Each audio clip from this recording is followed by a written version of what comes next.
All right, I'd like to call the Board of Supervisors meeting to order. As always, we'll start with the pledge of allegiance and open side. Pledge allegiance to the flag of the United States of America, to the republic for which it stands, one nation, under God, indivisible, with liberty and justice for all.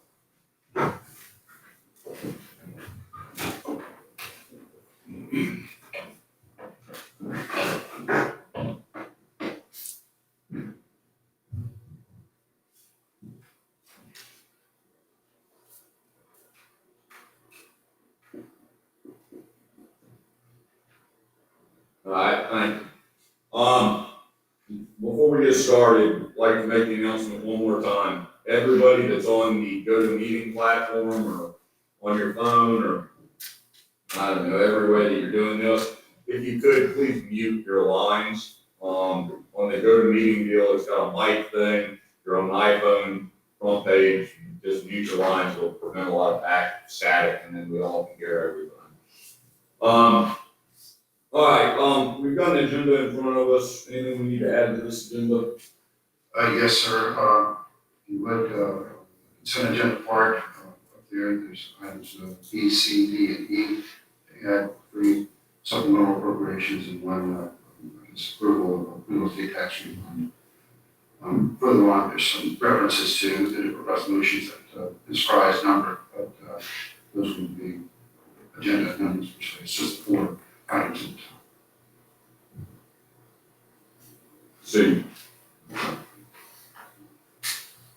So you've got, we're gonna do the appropriation number 47, Yes, 47, 48, 49, and then the last one is the real estate taxes for disabled veterans, fall under the consent agenda.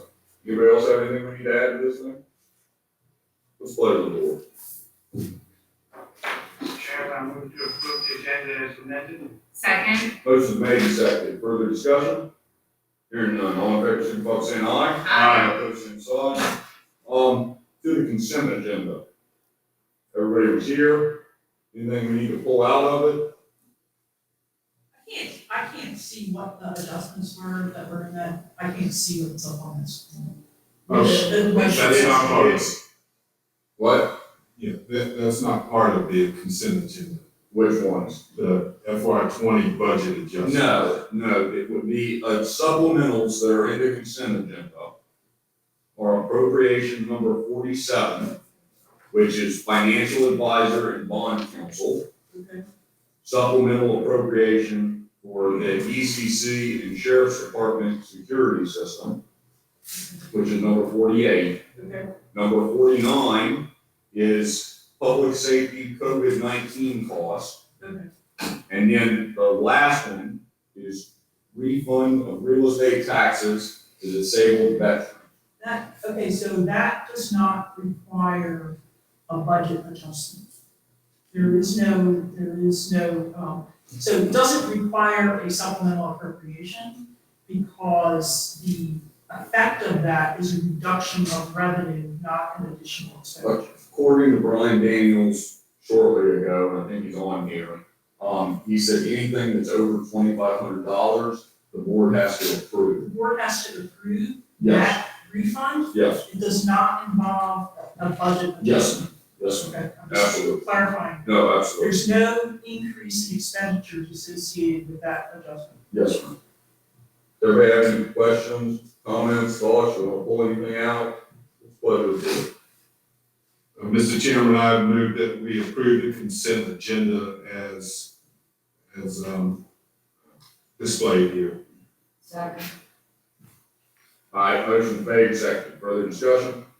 Hearing none, all in favor, signify by saying aye. Aye. Opposed, same sign. All right. Ms. Gregg, we have on here public hearings, and it's a temporary emergency meeting ordinance that we advertised. Right.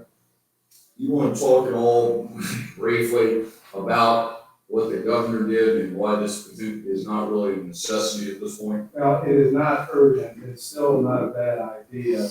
What I would propose we do is we take the ordinance that we passed, the last meeting, March 26th. March 26th, thank you. And we will just extend that by 6 months. The governor did, his announcement was a little opaque, but the consensus among the local government attorneys is that he has basically extended what we have done, by basically state declaration. So we do not need this absolutely. Depending on where we are, I think our next meeting, depending, of course, on what the public says, we'll have an ordinance that is substantially similar. The only thing we can change are some of the dates to the ordinance that we passed previously. And if I can pull it up on my, so I should have a tablet. Yeah, it will be substantially similar to the March 26th, 2020 ordinance that we passed. Since we haven't advertised a public hearing, should we go ahead and open, let's do that. All right. Y'all, everybody understand kind of where we're at here? We don't have a whole lot in front of us. We are opening the public hearing to add 6 months to the emergency meeting ordinance that we passed on March 26th. Is there any public comment? The public hearing is open. Is there any public comment on this? As in terms of what we do have in front of us, please refer to pages 30 and following of the agenda packet. I think all of you have that.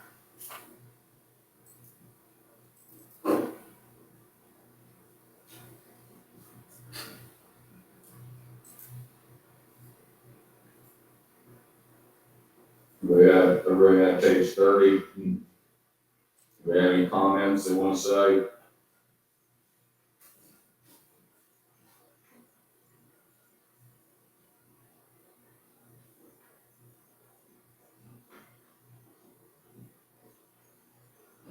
And then you will see following that, we will need to make declarations related to meetings and some certifications. The protocol that we're anticipating with this is substantially similar to what we do when we go into closed session. Yes, I think we're asked for a cheat sheet, so we don't drop anything, so this is what this is going to do. That's what page 36 does, that's correct. All right.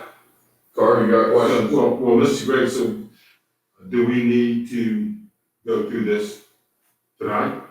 If there are any questions, we can certainly go through any questions. What I would anticipate you would be voting on would be essentially the same document with a couple of changes to the dates. But if we, this evening, while we don't have to change dates, Correct. we are doing the public hearing currently, and we could pass this at our first meeting in May. That's correct. There you go. That Okay. work? Public comment. Bruce, you monitoring the Vimeo or whatever that is? I'm looking at the chat on. You got a bunch of comments or No. no comments? Anybody have any comments on this? All right, the public hearing is closed. I will provide Mr. Hobbs for distribution to the board, copy of the ordinance with the new dates, consistent with what the governor has done. Very good.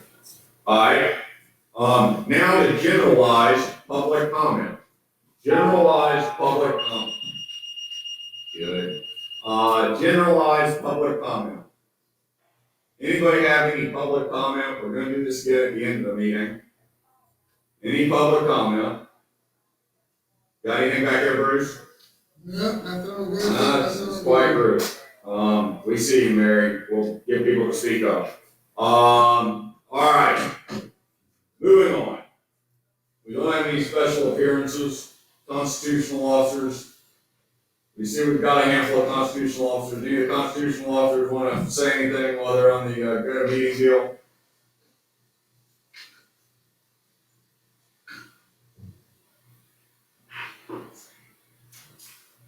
Well, good to hear from you, Ms. Murray. Brian, you got anything to add?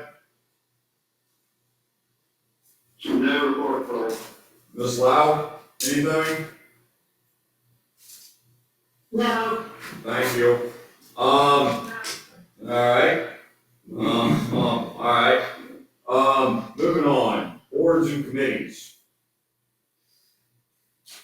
It's quite the way of doing things. Any board or committees doing things?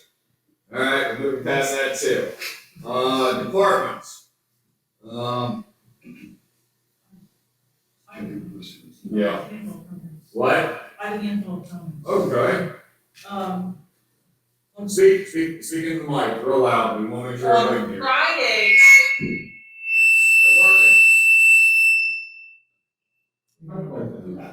on Friday, we were notified that our state recordation taxes are not going to be paid to us. That's a reduction in our budget of $51,325, anywhere in anything you've seen so far. Hold on, hold on. Read on. You on this page here, pause. This one with one. It's not on there. Back to this, it's called color. Everybody got this? Plenty color. So whatever else you come up with, we need to wrap it, this, I found that out after I had it from my own. There is a potential for additional reductions in money that the state gives to the county in excess of $500,000. So when we start looking at how much fund balance we're gonna use anticipated in FY '21, you need to take into account that it could be significantly worse than that. I tried to identify issues like that in the memo that I sent related to fund balance, which I encourage all of you to read and get today. Or haven't read it yet. Clarissa also contacted me in connection with the request. I sent out a request last week for all department heads to try to reduce their non-compensation expenses by 1%. And she provided me with reductions which have been included in the numbers that were given to you, and included in the summary sheet that Jack prepared. She has now asked for $3,500 back. And the reason is because she, in the capital budget, there is a case management system budgeted for her, and she has discovered that, she started looking at procurement on that, and she has discovered just recently that she's gonna have maintenance costs ongoing on that system of about $3,500 a year. So she's asking to have that restored to the budget. So it's minus 51,325 and minus 3,500. And then we want to talk about the potential minus 500K. You wanna talk about this during the budget discussion? I just want to put that, I don't know how the session is going to be structured, I just wanted to I agree. highlight those very significant items to you for that starts. All right. We got questions for MJ on this? All right. That's exactly the right answer, right there. All right. Other departments. John Shearer, tell us about, Corona or COVID-19. COVID-19, County. The case counts in our small county, they continue to increase at a manageable level. Currently, we have 14 positive cases with only one in the hospital. No fatalities. Our priorities are still going to remain the same, and that is to maintain the highest level of protection for our first responders and to continue to adjust the newest guidelines put out by the Virginia Department of Health and the CDC for planning. And every day, like we talked about, we learn more about the virus. We're still chasing something we cannot see. The message is still the same. The only way to slow the spread is to practice social distancing, good hygiene, and stay home if you're sick. That's where we're at. I think Noah would agree with me. So far, everything's manageable. If you go across the mountain, they've got a long-term care facility with 59 people sick. If that's across the mountain, thank God it's not over here. So that's kind of where we're at. I could try to answer any questions, but it's pretty much the same with We've got a good stock of PPE. Good, please. Quick question, so, and you may not be able to say much about this, but, so we did have a case in a long-term care facility, we contained it. That person has gotten better. So, yeah, you're right. I'm right there with you because I keep waiting for the phone to ring, but 59 across the hill, one over here that's gotten better. So that's where we stand. And like I said, we're still continuing to chase this thing that we can't see. So that's where we're at. And as long as Noah's people and the sheriff's deputies out there have what they need, I feel like we're doing due diligence. We're a couple weeks behind with Noah's video. Hopefully everybody's seen that. How great is that? Unfortunately. No, just keep our responders in your thoughts and prayers, non-COVID related traumatic calls. It's been a tough week. Not good. All right, I've got a report here, different department things we've asked about. Roger, where are we with the clerk of the circuit court glass partition wall? The installation of the framing and the desk and all is going to be next Thursday and Friday, the 7th and the 8th. The judge has closed the courthouse for 2 days, and they're gonna come in and install the framing. And then, once the framing's in and the doors are in, then they have to measure the glass, and the glass, because it's tempered glass, has to be ordered to fit. So that takes 2 weeks. So by the end of the 3rd week of May, we should have the project complete. Good. Good. We've been talking about 2 years, 3 years, and we got it going. Correct, thank you. Anybody got any questions on that one? All right, MJ, what about the IT project status? How are we doing? It's not, it's just things that we've got on our list. Well, we're making progress. The RFP is basically finalized. Sean has looked at it, he has some comments, which will probably need to go over with Jack. And I'm hoping, it's up to you whether or not the board needs to look at that RFP. But it would be wonderful if you could get that RFP out on May 1st, which would basically put us, it was supposed to go out on April 1st. That was our original timeframe. So if we could get it out on May 1st, with everything that's gone on, I would be pretty comfortable with that. I can tell you, our IT consultants have told us, be prepared for this entire process to slow down because everybody is dealing with issues related to, COVID. So in terms of response to vendors and things like that, it may take a little bit more time than they thought originally. So that would probably put us, if we put the RFP out in May, May, we would get 30 days. That's what they were being suggested. So we would get responses back in June, and then we have to go through a selection process, which would probably put us a little bit beyond the end of the year in terms of selection.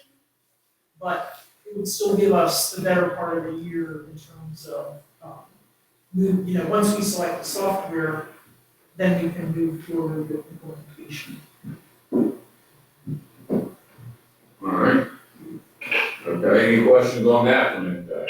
I just want to, let's shoot for July 1st as to having an award on that. I mean, having somebody picked out. So the outstanding question is, where the RFP stands right now is, it's final from the IT people. All the relevant parties on the county side have looked at it. Sean has looked at it. He has some comments, which I guess we need to sit down and resolve between Jack and Sean. But does the board want to get is the board okay with us resolving that and moving forward with a neighbor's date? Yes. Okay. Yes. Yeah. Seems like the right timeline. Seems like the right timeline. You doing? Alright, financial policy updates, MJ, where are we at with that? I have talked to, Davenport about what their recommendations are. I don't have anything written. I honestly, heavens, I mean, I wasn't under the understanding that this had to be done by the end of April, but I can tell you that in the last 2 weeks, I have had very little time to do anything other than work on this budget. So, We're making progress, but it's slow. there aren't that any changes that they recommended to the financial policies, and I had an understanding of them, which I've already discussed with them, and they're reflected in the fund balance analysis that I provided to you. So it's basically just, getting our financial policies modified for their recommendations and having them review them and sign off on them. I don't anticipate that being a huge project, but I have not had time. No, it sounds like it's not a big deal. And I had multiple conversations with Davenport this week, both about financial policies and about financing assumptions. Good, we're making progress. This is doing great. Sean Gregg, codification, where are we with that? I'm happy to report we've met their budget Good, requirement. good. Unicode has had that since March 26th, I believe. I have not heard any comments from them, since we made that, sort of submission.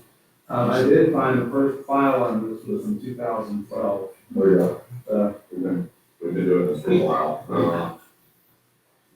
Hopefully it'll accelerate now. You need to go come back with a next level draft motion, and we'll revise it, and we can start the formal adoption. That's correct. Do we have any questions on this? All right, yes, anything? Summer 2020 capital financing status, Hobbs. Yes, sir. The Davenport has issued their RFP.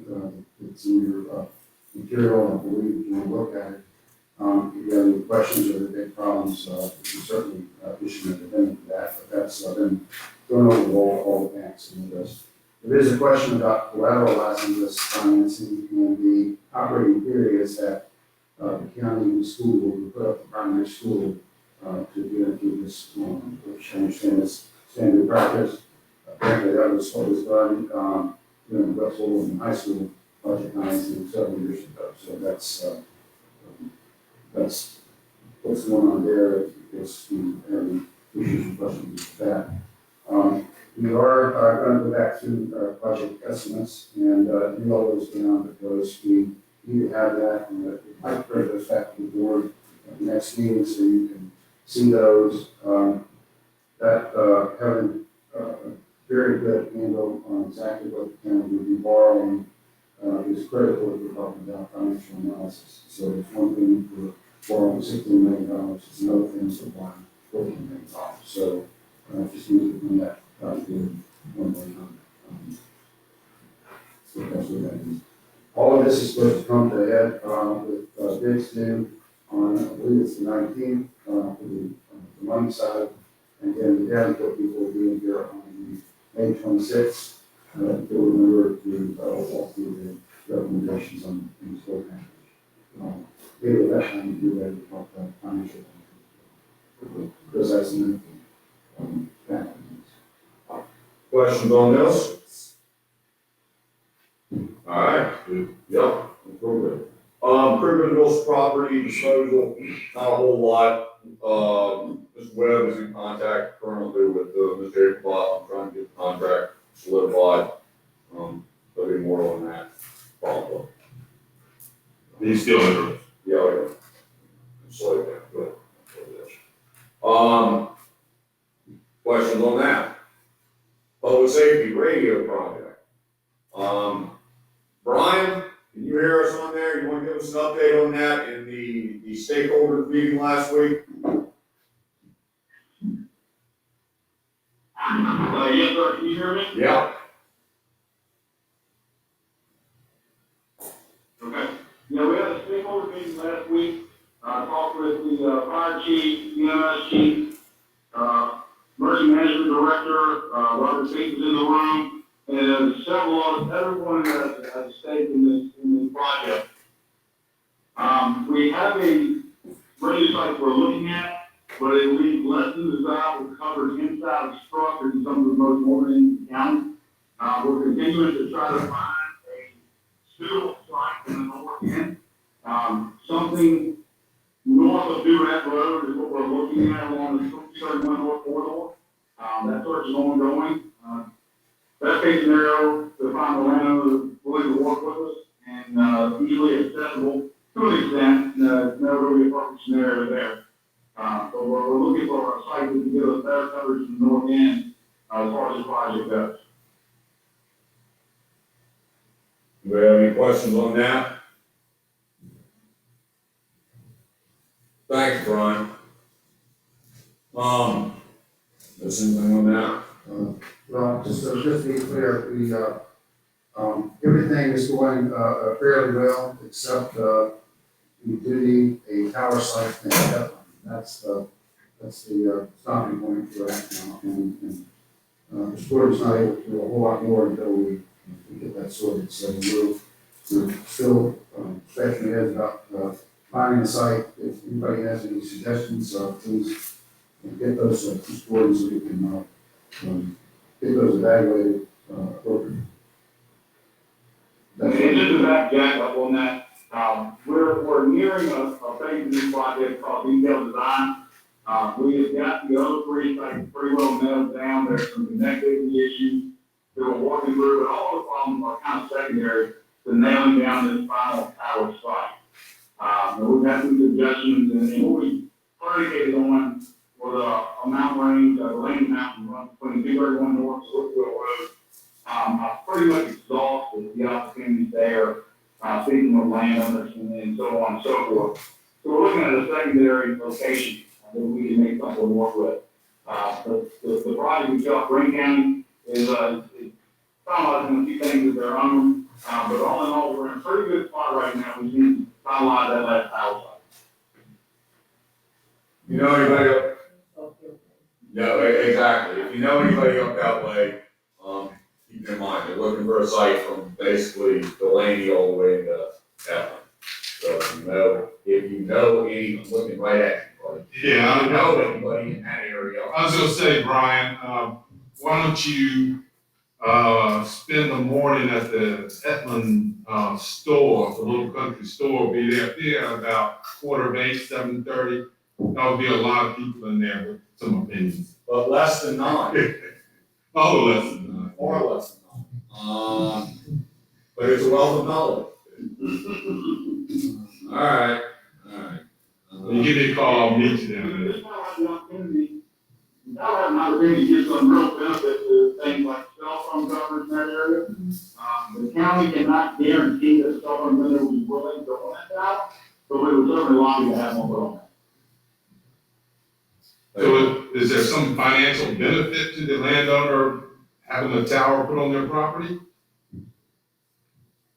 Well, of course, at least. That would have to be up to the board to advise. And, That would be a negotiation thing. and you get your own jungle. Yeah. Okay. Win-win on both sides. Everybody loves the tower. All right, we already talked about COVID. Anybody else got anything on the radio project? You do know somebody else running out. He's looking and he's doing a great job. All right. I guess now we're at the Hobbs. That was working on this, but we'll bring it back to the board stores and highlighted what's been completed and what's coming up. The thing that's coming up that we need to work on is this budget financing, and then we got highlighting other things that the board said we want to keep on before the end of this year. So just keep that in mind.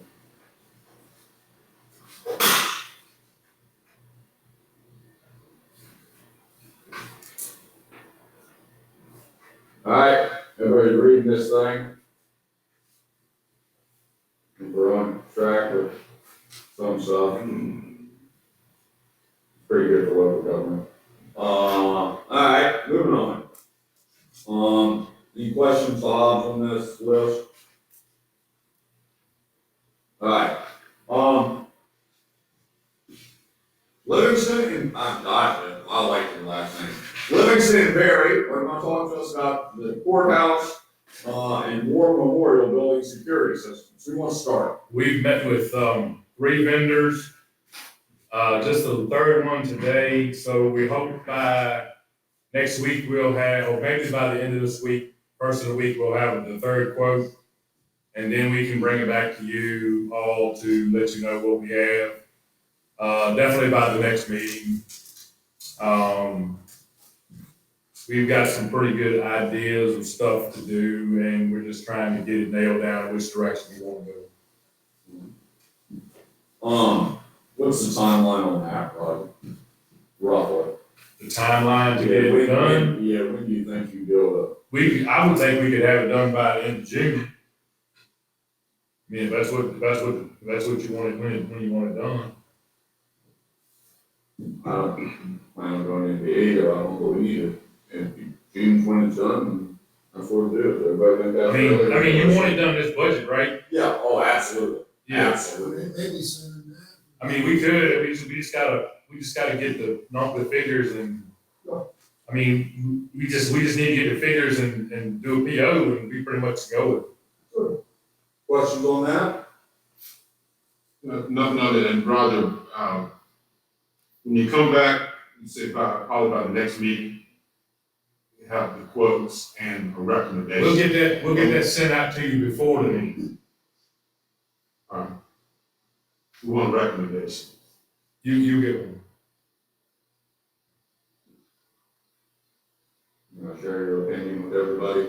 I will. That's unlike you. I always share my opinion. I know, we know. All right, anything else on that? Rod, Livingston, you got anything to add to it? Now, Ron, summed it up, we're ready to roll, so it gets. I have one thing, I mean, Bruce has been working diligently trying to get a third quote so we can meet our procurement policy. It's a matter of, number one, he's been working on a lot of other stuff like this. And two, it's responsiveness from them. Yeah, oh, It's not a delay on our end, we're not trying to get the numbers. Absolutely. No, sounds like we're making progress on a lot of things in a pretty rough time. Good. All right, moving on, animal shelter and animal control policies. Is Greg Cave on here? Yeah, can you hear? Yeah, we can hear you. Well, tell us about this, Greg Cave. So, Ryan will review it, present back to us, and minor changes. You can see it's only 5 changes that are highlighted. Page 1 will be in section 1 and section 2. Section 1, he added, cost of veterinarian care, that's the $250 per animal, that's authorized by the shelter manager. He added that. Section 2, wanted to add now odor and take out, tacky dry gum, but just keep the tacky gum. Page 3. Page 3, we wanted to remove, and alleviate pain and distress. And then page 8, section 5, Mr. Grant, we wanted to reword it better on how to disinfect infected areas, so that came in contact with the animal that has the disease. And other than that, that is the only changes that were addressed. And spoke to Dr. Randall today, and he says if everyone is in agreement with it, he will sign off on it this week, so we can move on and focus our attention on the shelter and animal control policy. There you go. All right. Anybody got any questions for Greg Cave on the animal shelter and animal control policies? Sounds like we're making good progress and right on schedule.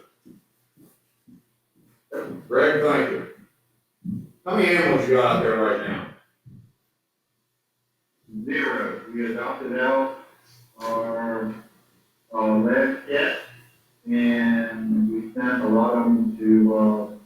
the organization. Well, as of right now, we have 0 cash, 0 dollars. Good. There you go. So you got nothing to do, huh? Not quite like that. Yes, sir, please. Everybody's aware that there are actually 3 policies we've been working on for this animal shelter. This first one, this animal shelter medical policy is required by the state, and that's why we're looking at that so closely in that. The board actually approved this policy back on January 23rd, preemptively, yes.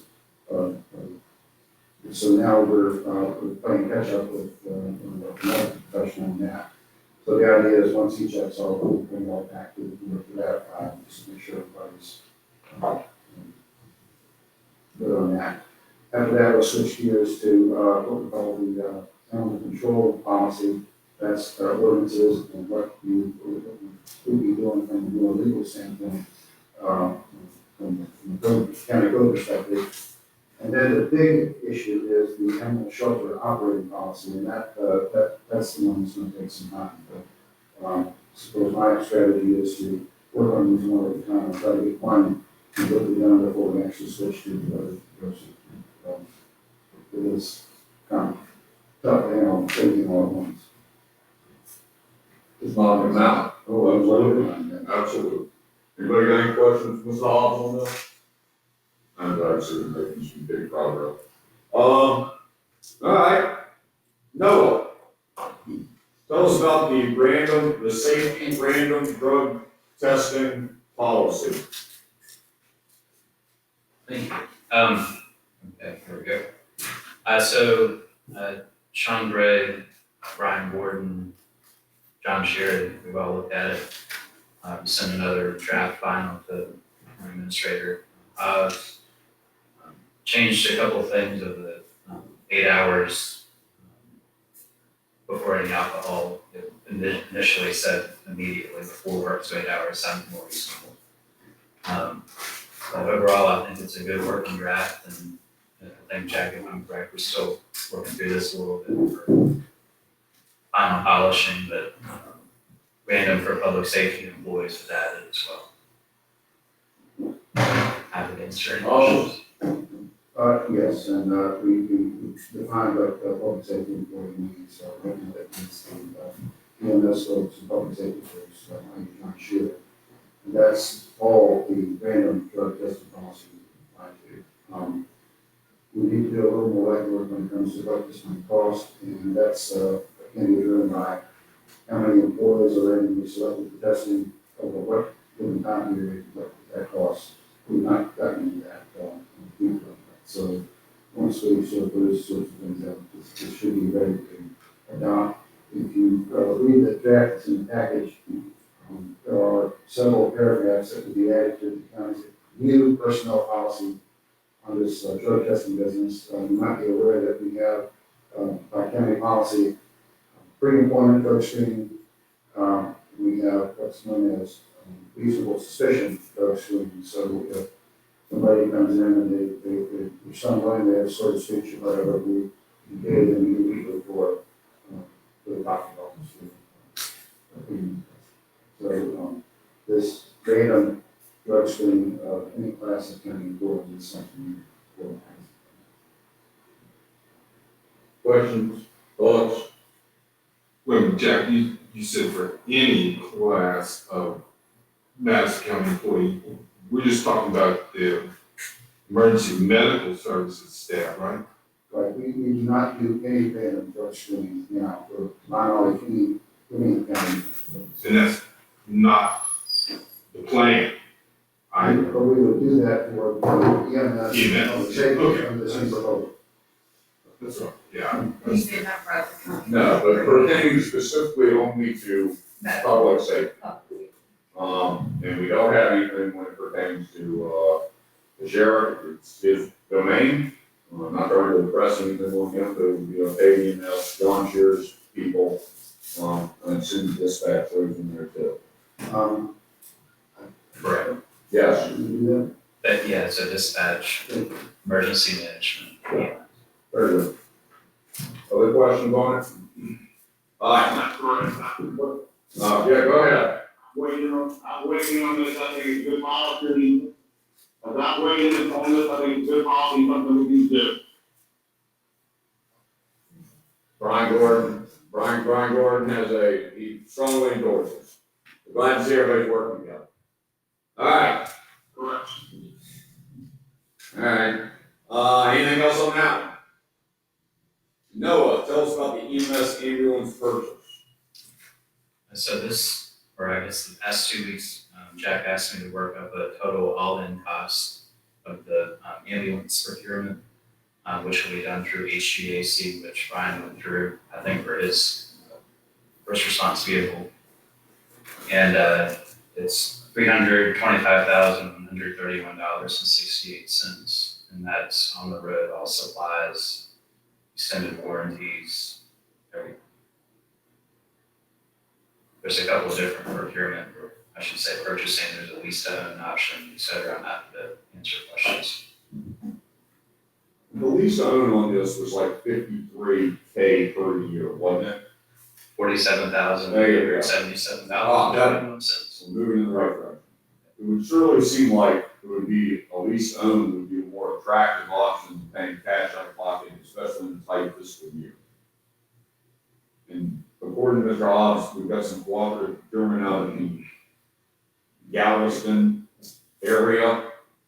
Yeah, HGAC. There you go. Is that the direction we're going with, or are we just throwing it around at this point? That would be my recommendation. There's also 0% from Stryker, who does the power load, power stretcher, cardiac monitor, and compression device. So the lease to own for the ambulance, 5 years. For the expensive add-ons that are required, 5 years at 0%.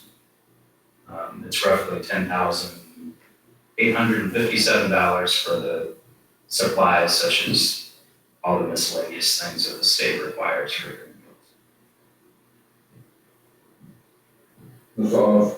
And this is something we certainly work with Noah to get all-in costs, and you did a good job of putting all this stuff together. One thing that, two things that we need to worry about down the road are installing a radio on this unit, but it probably be better than 6 months before it dies, and we're not sure where the radio system would be at that point, so we're going to hold off on putting that in this board. There's also the idea of providing shelter for the new truck, so we're not very good. Do that one. But that's coming. The idea is that if the board authorizes the purchase of ambulance, it's more than just patient, it goes to the outfit. Starting it with, I see, no, I just want to say it, and everything else, it goes in. And there's all the other stuff, radios, factory, all those. And, I'm sure at some point we'll take, car insurance on that. So that's going to be. Yeah, yes, ma'am. For the extra equipment that you have listed there, would that be covered by the 4-year maintenance agreement? It's already in the budget, or would you need more money to do that? Not, in other words, you proposed a new 4-year maintenance contract for all this equipment. Is that equipment included in it, or would that have to be added to? Go back to that. But I assume that a lot of times when you buy stuff, you get maintenance for like a year free. Right. Okay, so we would not, that's not in FY21 this year. Right. But in FY22, you have to increase that maintenance. Right. Okay, I just wanted to point out one other thing. I believe that the capital budget has $329,000 in it for an ambulance. Is that right? I'm doing this recall. I think that's the right number. The supplies that he has there of $10,000 something, I can't remember. There's $11,000 in the operating. So you take out the 11 and you're at 315, and the capital budget has 329 in it. So you have room to do like peripherals and things like that inside of your existing capital budget. Everybody understand that? Is that somebody on the phone that has a comment? Okay, that is a no. All right. When you gonna have something to do with something, no? Is this what we're working off of? Yes, sir. Right. How y'all want to proceed with this? Well, I guess the only question to be answered is how we are going to pay, which avenue are we going to take? I mean, it would certainly appear that if we do it over 5 years, especially with all the surplus stuff at 0%, it would seem like that would spread out our cash flow side of this, make it more palatable for the bank. So we can do the lease thing. We got, the lease, could be buying 47,877, but then there's from Striker, that's 10 grand on top of that. So really it's 57 a year for 5 years. Is that? So just so we clear, the 10,857, that's for the miscellaneous supplies. All right, so that's not what. The, It's 95,000. yes, I'm sorry? The 95,000 under striker, that would be, goal. And we know how much that is. And It's at 5 years before 1980. Yeah. What we're asking this is if the board inclines is authorized to purchase, and we'll work on sorting out this financing, the idea that, we pay from the fund balance next year, and if we can find a favorable fund balance financing, we'll bring that out to the board.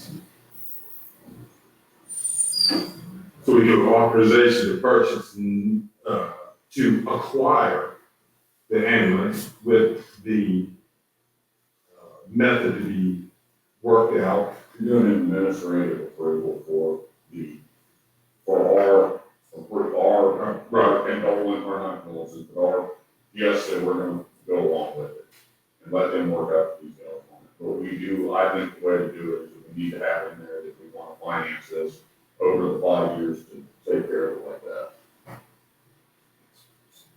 That sound about right? Yeah. We all wanna do on this. Mr. Chairman, I move that we move forward with the purchase of the ambulance, and consider the lease, purchase option for financing. Motion made, second. Further discussion? Hearing none, all in favor, signify by saying aye. Aye. We're gonna have quite a little shanty town over there, aren't we? I mean, we're gonna get another shed for this ambulance as well, but at least we got 6 months to find a shed somewhere. should be cheaper. I certainly hope so. So, thank you. Yeah. Alright.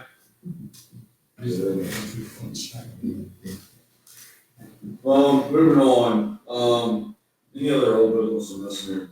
Anything we talked about when we go real quick? Alright, new business. Jamie, Yes, sir. I understand you're gonna talk to us and Williams Place about the floodplain ordinance update and map adoption. Sure. Thank you. Well, as everyone knows, we're at the, nearing the end of our FEMA flood map update. Test 1, 2. We're at the end of our FEMA map update. We've received our letter of final determination, a new flood insurance study, and a new flood insurance rate maps or flood maps. Last step is a mandatory review and update of our ordinance. This is mandated by FEMA. I've been in contact with both FEMA and DCR, talking to them about it. I looked at our ordinance. I think our ordinance is acceptable. There's a few things we have to do. We have to update the ordinance and basically insert the new date of the new flood insurance study and flood maps. I put a few recommendations also in there. Currently, our ordinance limits accessory structures in a flood zone to 200 square feet.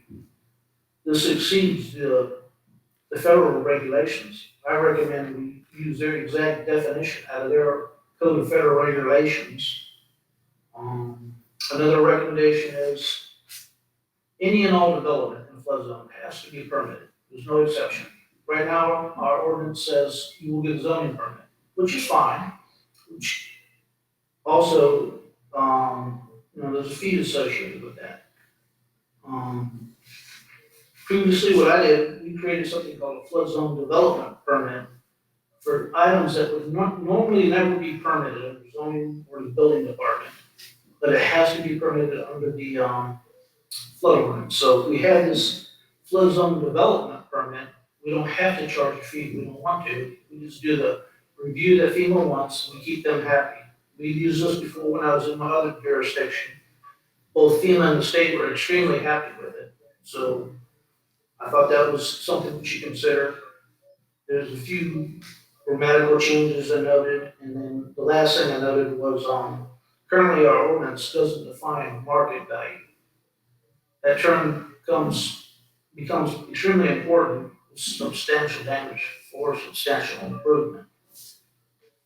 What I recommend we do is have the county attorney review the draft ordinance. And I assume you all will be sent a copy as well to review it. And then the state DCR office, floodplain management office, would do a review as well before we send it to public comment and the adoption process, so they don't get a surprise afterwards. And then it goes to FEMA for their final review. That's pretty much it, unless you have any questions. Questions for, Mr. Wilkes on this? Sean Gregg, I assume we can get some definitions made for market value and. Sure, and with regard to that, I actually sued a local government 30 years ago with the definitions. The biggest problem with this isn't so much the valuations, but counting the value of improvements that have been made over the years. And there's actually a record-keeping requirement that if at all possible, we'd like the ability to be able to enforce this. So we have the data with that. Bob? Yes, there is this extended process. You guys think I'm a bureaucrat for this, but the state is fairly rigorously through their own lens, and that's what the Wolf was talking about. They have some peculiarities that the state would like to see, so we need to get through that. We need to have a local public hearing, and then this goes to FEMA. So we can't really have a hearing and go to the state, and they say we need to do it different. We have to make a hearing. So we want to move through this in a fairly structured way to get to this September 18th. Yeah, I forgot to mention it, September 18th, it has to be adopted. From the email from Kristen Owens, essentially it looks like that we need to have a draft ordinance to FEMA, I guess, or DCR, excuse me. We need a draft ordinance to DCR, and they will copy it to FEMA by May 1st. Well, what they do is, they're the acting NFIP coordinator, DCRs, basically they do FEMA's work for them. So they do the initial review. Good. And then you go through the adoption process, and this is a weird deal, but once it's adopted, then you send it to FEMA for review. But it's already gone through the state, and the state that's their job to ensure it meets the federal regulations. All right, so we need to get it to DCR by May 1st. Or as soon as possible. Sooner the better. Yes, sir. We need to have a public hearing on this in August. And then we need to have it adopted promptly after that. And we need the mass effective by September 18th. Is that? Correct. You can do it whatever timeline you choose, but I would not wait till the last minute. Yes, sir.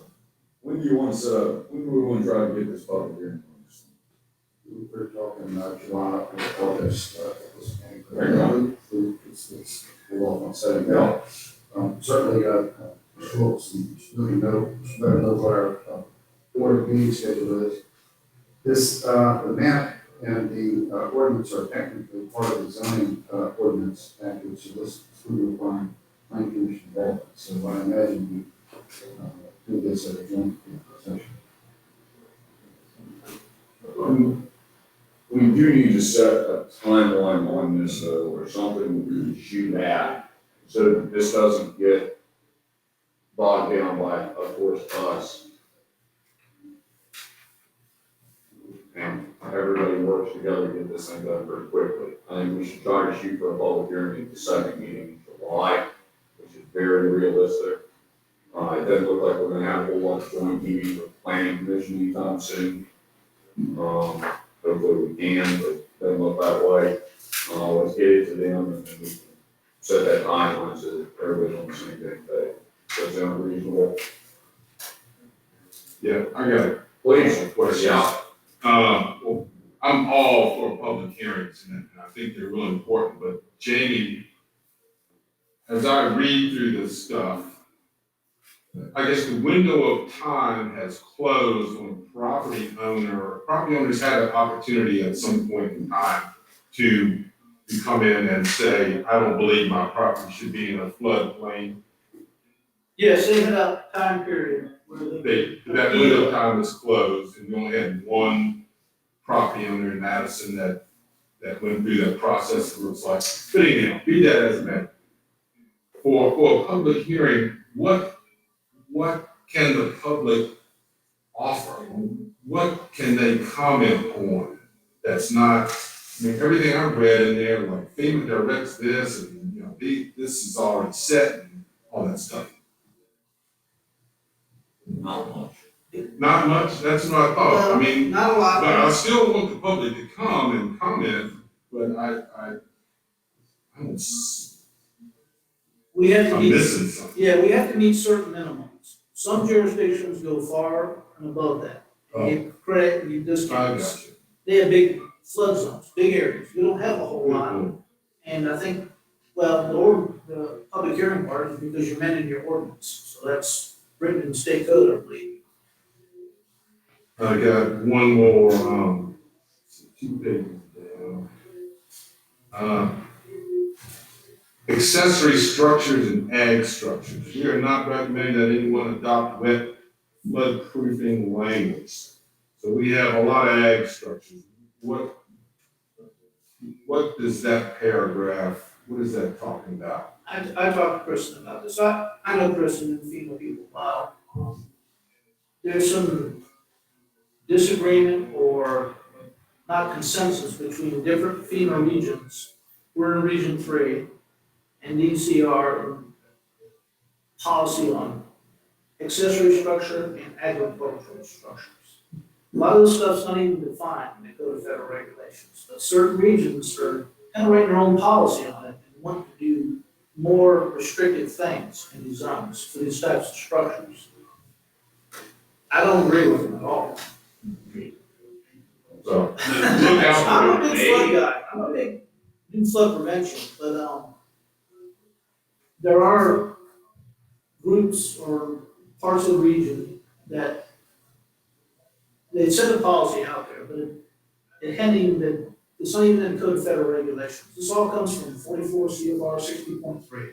I know that crazy number like the back of my hand. And it's not in there.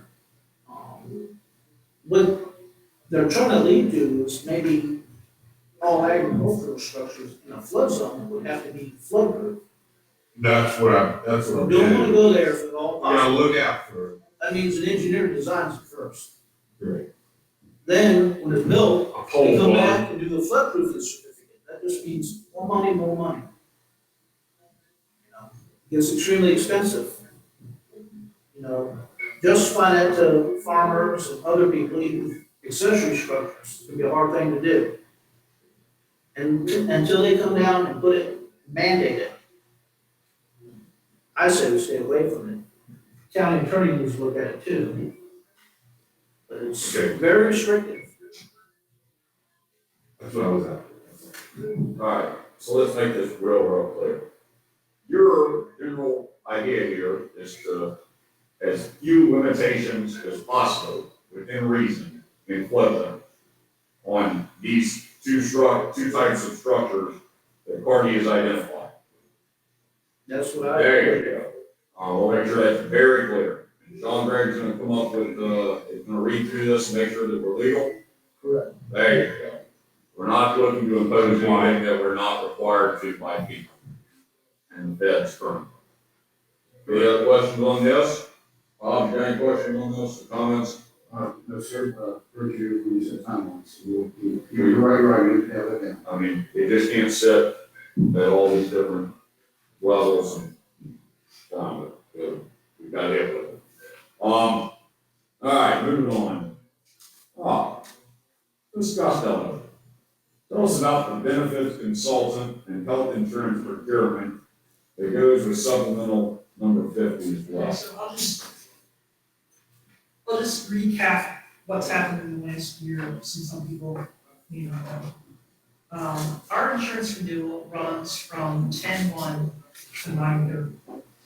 We generally renew in the spring before that.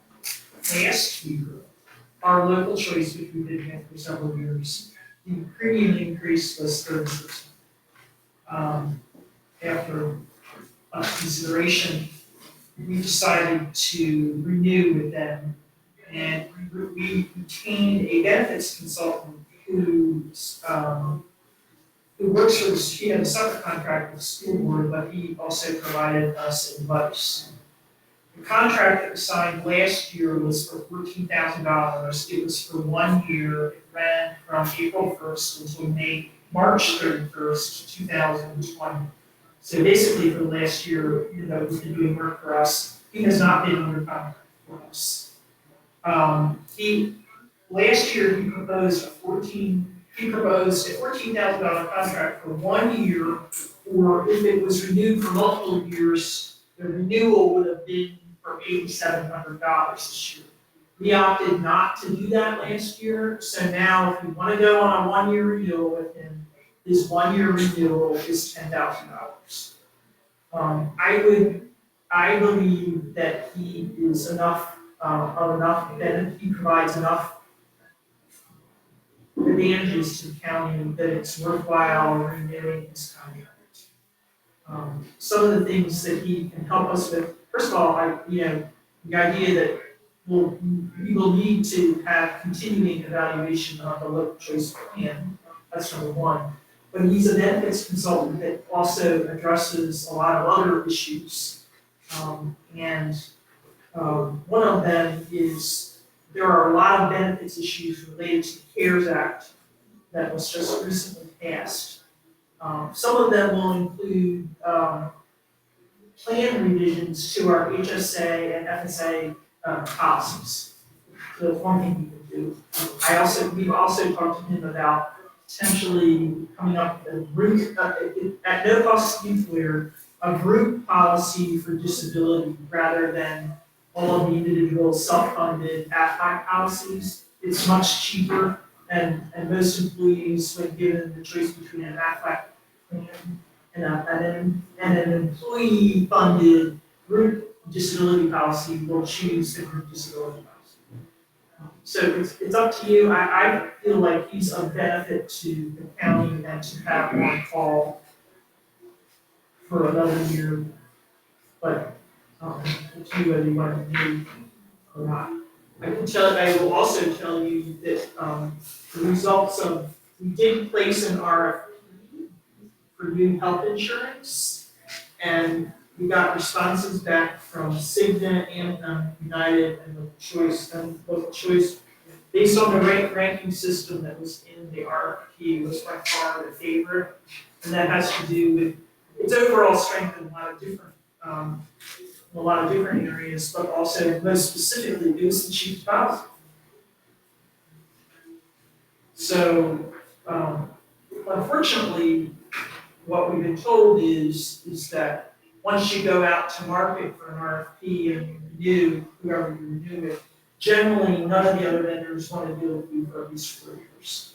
which means we'll probably need to renew the local choice for, we probably won't touch the RFP process again for 4 years. I can tell you right now, I don't recommend touching health insurance premiums this year, especially based on, you know, we don't have a COLA. We delayed the compensation study adjustment to 1/1. So nothing's gonna happen with anybody's paycheck for at least 6 months. If you attempted to change health insurance premiums right now, not for 4 years, but, you would make people go negative, and I'm just not sure right now that that is something that would be a good idea to do. But I can tell you that in FY 22, based on, you know, whatever happens, whatever's going on in the world, we're gonna have to look at adjusting the employer contribution differentials. If in fact we need to stay with local choice for 4 years, and we had to be a significant, the county paid a significant chunk of the 30% increase last year. You know, over time, we're gonna have to have some ability to pass through more of those costs. And generally, I guess what happens when you have an increase like that is you don't try to do it all in 1 year. You do it over, you do it staged, so it's not a drastic impact to people's financial situation. So that's where the RFP stands. It's up to you whether you want to renew or not. It's $10,000. It would come out of contingency this year. And it would carry us to the next one. Alright, Jay, on your word, you saying, you don't know the bids came in less than their current, is that for this year? I'm sorry, I can't hear you. You, in your note here, you've got that none of the bids came in less than their current local. That's correct. Was that for this year? Or that, That's based on the RFP. You have the schedule, you look at schedule 8, it's the second page on there. You can actually look at the numbers. The cost of the quotes that came in are on the second page. yeah, And I can tell you that that isn't, this isn't even apples to apples, because local choice includes dental and health and eye care, and the other ones don't. So if you added additional plans to that, these differences would become even greater. So yes, local choice is absolutely premium-wise the cheapest for us right now. long story short, we're sticking with where we're at on local choice, moving forward for what you're saying is 4 years, so we can have a positive history, so that potentially we could rebid, get some competitive rates on equivalent cover. This is a separate question from whether you want to renew versus the contract for you, but in my mind, there's enough going on in the world that I think that he's just beneficial to us, and he provided us a great deal of good advice over the last years.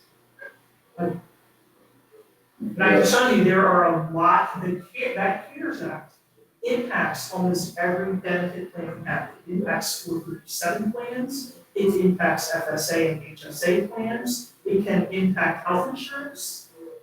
So, and they seem to have a specialty in that area, so I think it would be worthwhile to have somebody knowledgeable in that area that we can use as a resource within the next year. Love. So to deal this all, one thing at a time, the county has joined with the school board and social services board, package health insurance, we're one big group, that we're, I think it's necessary for convey groups to continue with health insurance for all the reasons. And we're not aware of any reason why not the same at this point. So, absent instruction to the contrary, we will screen you with local choice from the county's perspective and carry forward with the same employer splits from premiums. But I think that's the consensus. That's what we're doing. I'm not sure you can vote on that. That's what we're going to do. So we got knocked down in 2 pieces here. That's essentially what we're saying. We're sticking where we're at on health insurance. I'm sure that they'll be generous, and since they went up 30%, they'll give us a couple of years without any increases. It's got to go up. And also, it's not advised that we mess with the employee contribution side of this. Is everybody in agreement on that currently? All right, next, Ed White, and whether or not we're going to utilize his services for 10K over the next year. And I think I've set with Ed and MJ and Bob's and a whole bunch of people, I guess. And he's a wealth of knowledge. But essentially that 10K is basically just an added benefit to the employees of Madison County. It is. And I don't particularly understand why we have to pay him as well as the school has already got him on retainer. I think that we would be able to work off the same deal, but I guess that's not the way it works. You just, everybody gouges the government. I don't know. Yeah. I'm not convinced that's real. I'm not convinced at this point, especially if we're gonna stay where we're at. No, Mr. Chairman, yeah, I'm not either. MJ, was Mr. White working on the health insurance issue when we got the 30% increase? Oh, yes. He was. Yes. As a matter of fact, that's why we originally hired him, because he was only working in the capacity for the school board. Okay. And there was an advantage to having him under contract to us, because he would be giving us advice separately from school. Without him, it could have been 40%. No. But that's the thing, that is the thing, that's exactly the problem. Is why can't we renegotiate a rate with them so that we work off the school board, so each individual group that we're all part of, and same people are paying, why can we not get a rate where we're working together on this, so we can save a little bit of money? I think part of that would be up to the school board, whether they would want that. I don't have an issue with, having one contract. But, there are discrete things that he does, like for instance, they would write, and we could have taken advantage of this last year, they can create a detailed, benefits, policy book for us, which is something we don't, it's pretty scattered right now with that. I can tell you, I'm relative, unless Sean maybe can provide us with legal advice, I'm relatively concerned about some of the compliance issues related to the CARES Act. I would at least want, I know for a fact we need to, the CARES Act supposedly, just like everything else Congress does, they pass a bill and it's because of COVID, but they added a lot of stuff that doesn't have anything to do with COVID. So there have been all these changes to what's reimbursable through an FSA account and an HSA account. And in order for us to take advantage of those things, my understanding is right now, our plans actually have to be amended. This, you may not know this or not, but to have an FSA or an HSA, you actually have to have a plan document. Right, Sean? That is correct. Do you have any It's a legal comments? document. So what I'd like to do is talk to some other local government people, probably allowed in Fairfax, who they have staffs who take care of this issue. As to whether the contract's a good deal or not, I don't have any opinion on it. But if it's just a matter, if there's some value added in terms of this audits and that sort of thing, then maybe there's a benefit to it. But I haven't heard that mentioned in terms of what this organization does for it. We don't have a list of audits. Okay. All right. Yeah, please. Do we, I'm not in favor of doing this contract. I would consider calling him in and paying him on an as-needed basis when we identify something specific that we would like to have done. If we can find out what his that rate is, hourly rate or project rate or whatever. But yeah, I don't see it. The rates didn't change this year. The rates went up 30% last year with him. They didn't change this year with him. But I mean, I understand that. I do want to make sure it's fair that we hired him as a consultant, post the 30% rate hike like local choice. Okay. I stand He did corrected. he was not under our, he was working for us when we got 30%. There's absolutely No, no it way, wasn't. the process, that local choice goes through to do, it's a very opaque process in terms of how they do their renewals.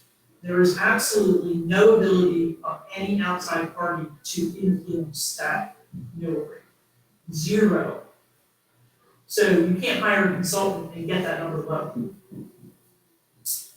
And in fact, as insurance policies go, the state actually, because it's a state, it's under a state agency that sponsors it. They actually provide less information about how they do things than most commercial insurers. And they have that debate on this.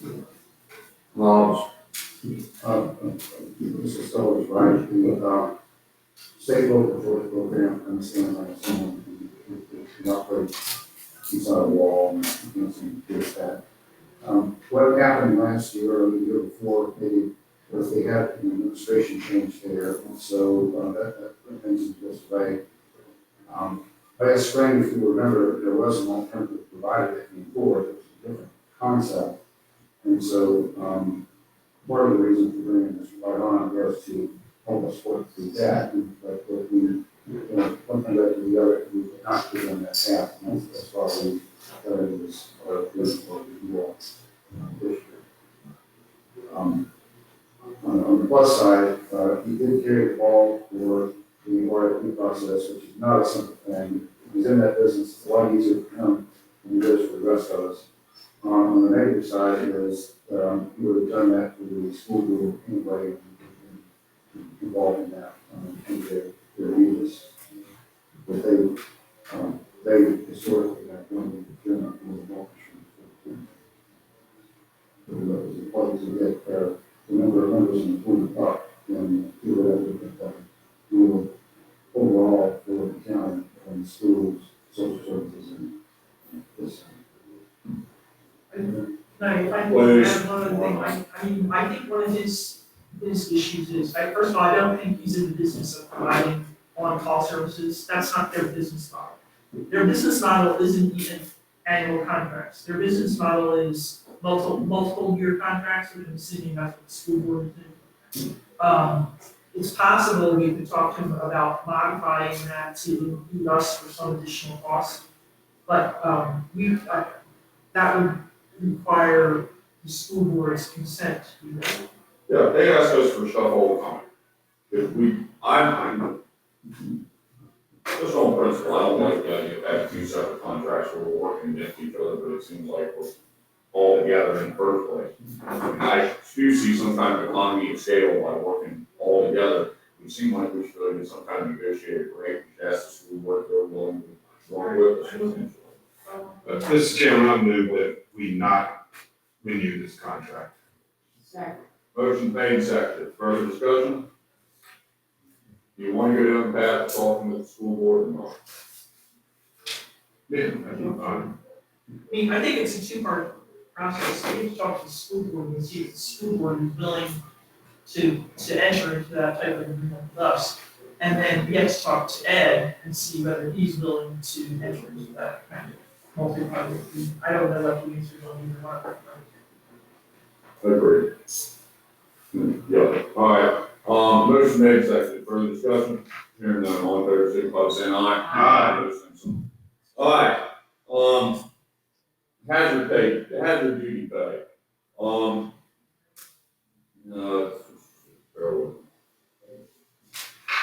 At this point, you've already sent out a link the other day. Some localities, it appears, are doing some hazard pay. I'll still need to rephrase this, but I'm probably just gonna say it like it is. Until there's money from the state of the feds, I don't know how we can adjust this thing up and make the hazard pay just on an arbitrary side. We appreciate what y'all are doing. We know the conditions are hard, but with the feds and the state do something. We've already talked about fairly substantial types of salary adjustments even being postponed, but I think everybody's going through the same thing.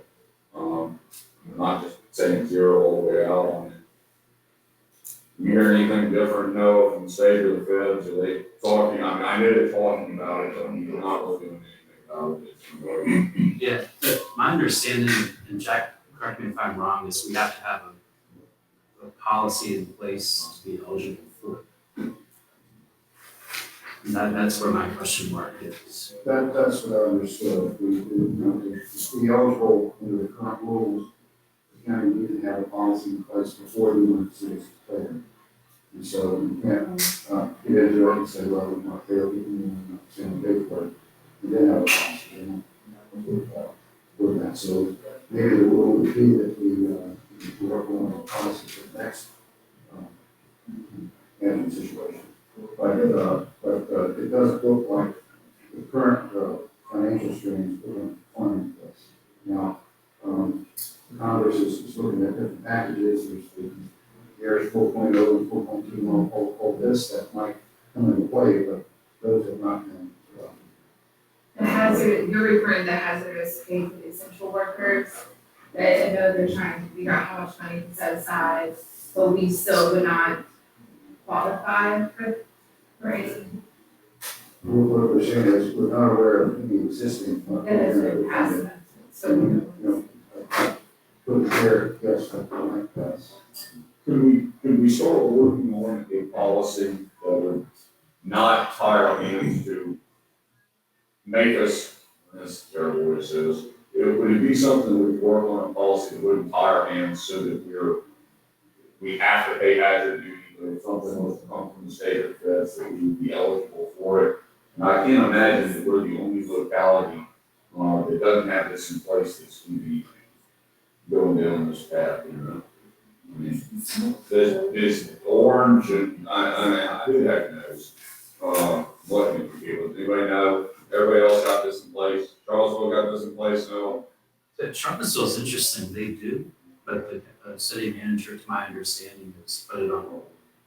So, So we could put a policy in place, but it would be something that would pertain to the eligibility of it. Certain passes. Absolutely. Yeah. And I would suspect that maybe they will do something that will help everybody out. thank you. Yes, ma'am. So, this is maybe duplicative, I don't know, but, the CARES Act provides money. So, one of the things they provide for is hazardous pay. But there's this caveat that only localities with over 500,000 people can apply directly to the federal government for that money. Otherwise, the money flows through the state and you have to get it from the state. And I think our lobbyist or whatever, Eldon James, sent out an email last week, which Jack copied me on. His sense is that that smaller localities should not count on any funding that the state gets from the Federal CARES Act funneling down to localities, because his sense is the state's going to try to keep all of it. I know everybody is shocked by MJ's news. Thank you. News. Let's put together a policy so we can potentially get some of it if the state decides to. The smaller localities which actually need it would get it instead of larger localities. All right, can we work on that sometime? There you go. We do have good resources and good guys that we've done a lot of work on this. And behind the scenes, in terms of getting ready, policies, all kinds of stuff that maybe guys see the edges of, very good work, yes. And it's not a good, environmental system, but yeah, definitely stuff up. No, I'm not someone broken record, but we really do. I mean, you look at the staff that we got sitting there, even broader. You look at the staff that we've got, I mean, we've got real good staff in place. I mean, it's kind of amazing. We're very fortunate. All right. Any other new business? All right, now fun stuff. Budget work session. MJ, you want to start by walking through some of the stuff that you've handed us here that we have in our packets to some degree? The reason I'm preparing these schedules is because Speak real loud. looking at numbers in different ways or slicing and dicing them, it basically help you understand numbers as opposed to looking at top level adjustments, which doesn't give you any sense of relationship between different numbers. The numbers that I put together are slightly different than the summary that Jack put together. But basically, the main changes to the budget are we put 11, what's been proposed right now is 10,995 additional grant. A loss, if you do no tax increase, a loss of 330,000. What's not in my numbers, which I just told you about, is that loss of state reclamation taxes of 51,325. I can tell you also that I've been involved in extensive conversations with local finance department, or finance directors in the last week. And we are one of the only people who hasn't looked at revising our revenue forecasts for next year. So we're still using, and I'm talking about all the individual collections we do. We didn't revise any of them down. So, and I'm not necessarily recommending that we do that, but what I'm saying is because we didn't do that, I think we should take an extremely conservative approach to this budget.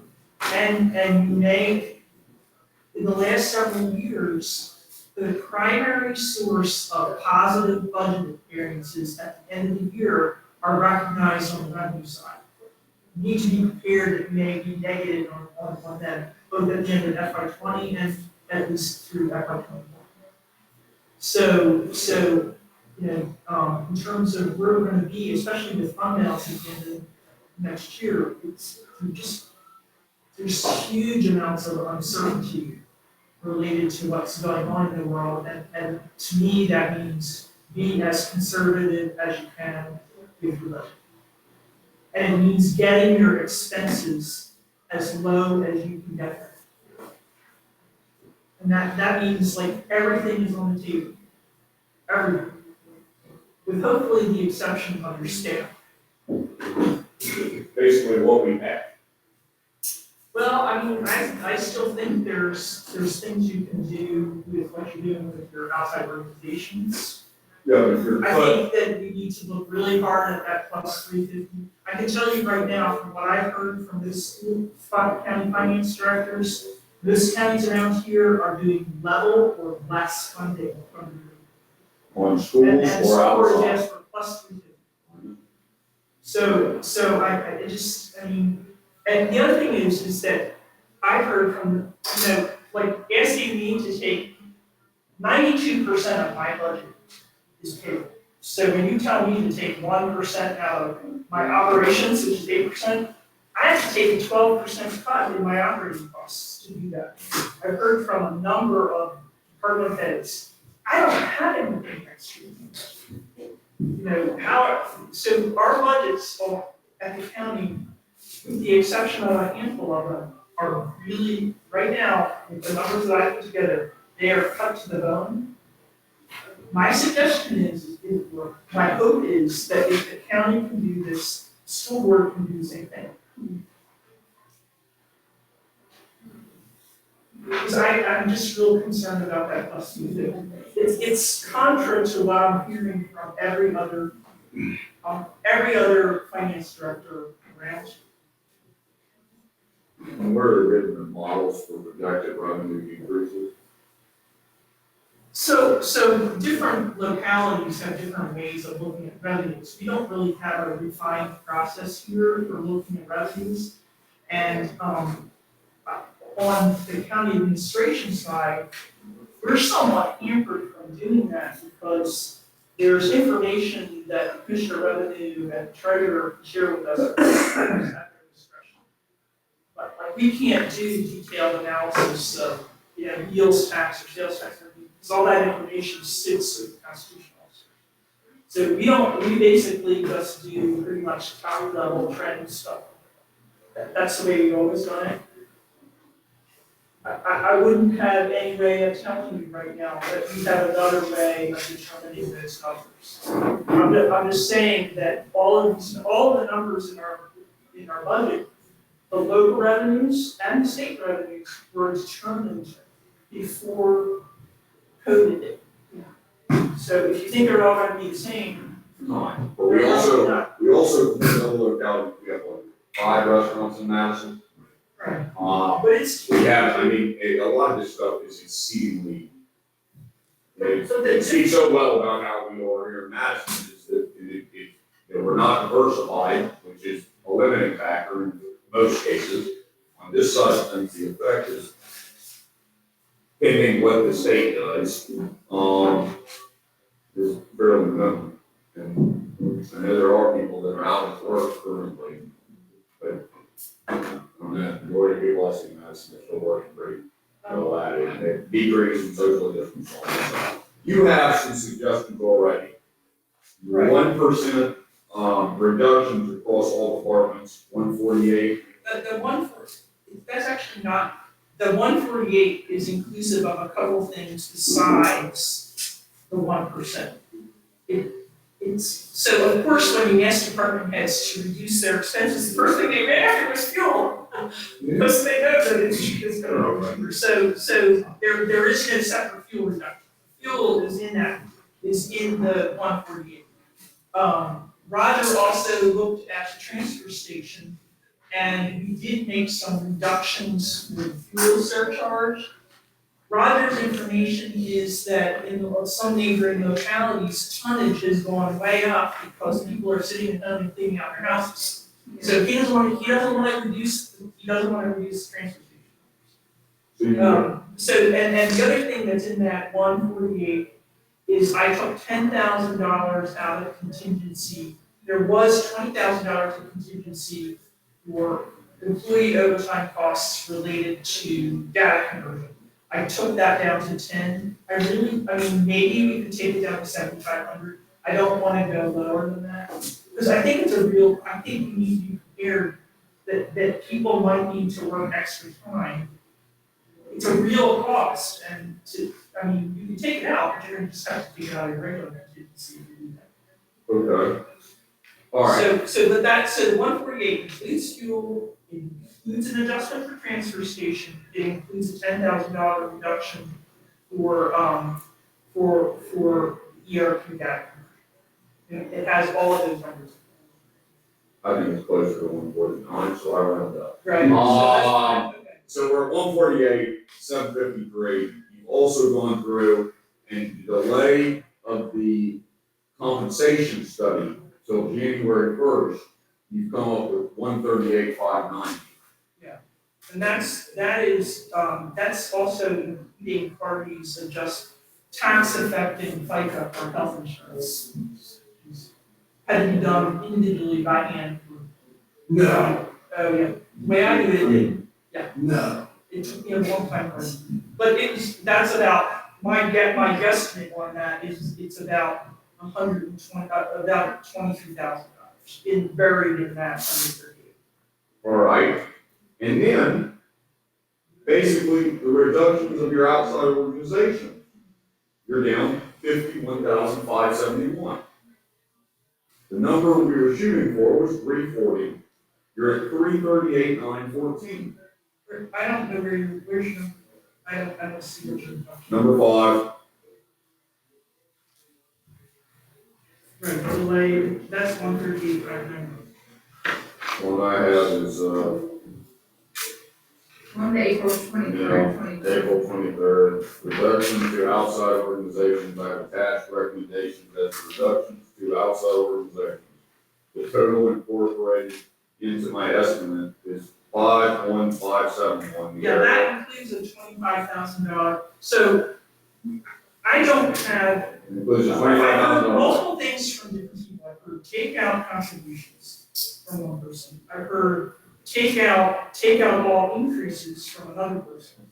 But you can't do either one of those things because number one, some of the increases that we have to outside organizations, and the single largest one we have is the jail, that's contractual. So you can't touch that. So outside of contractual obligations. Right. You've come down to, you've dropped 50, you basically flat funded your bill. But that includes a $25,000 reduction for the ambulance to Festus.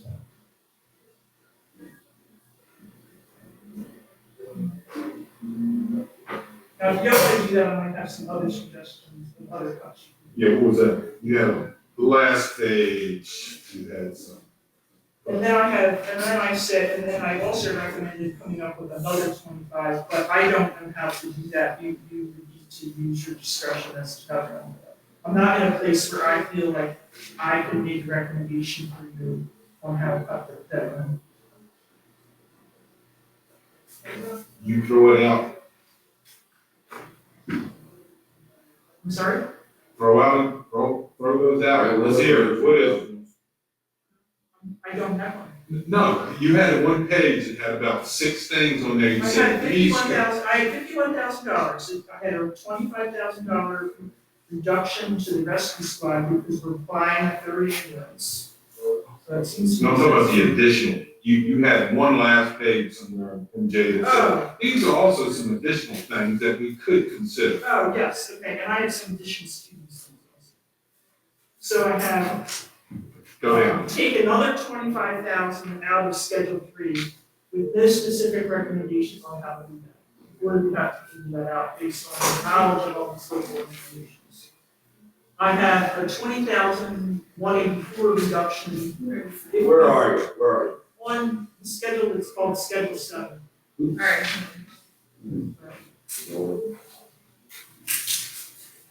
Is that in the handout you gave tonight, or is that on the?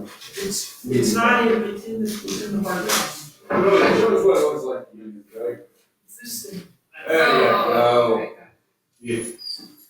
The numbers of schedules are up at the top.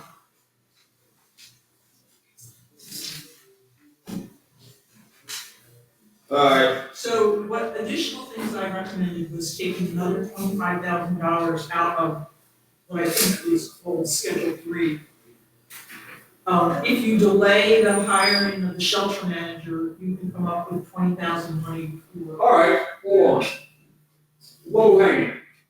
Done. Yeah. Everybody in favor of that? 20K, so next game, 20K. There you go, move on.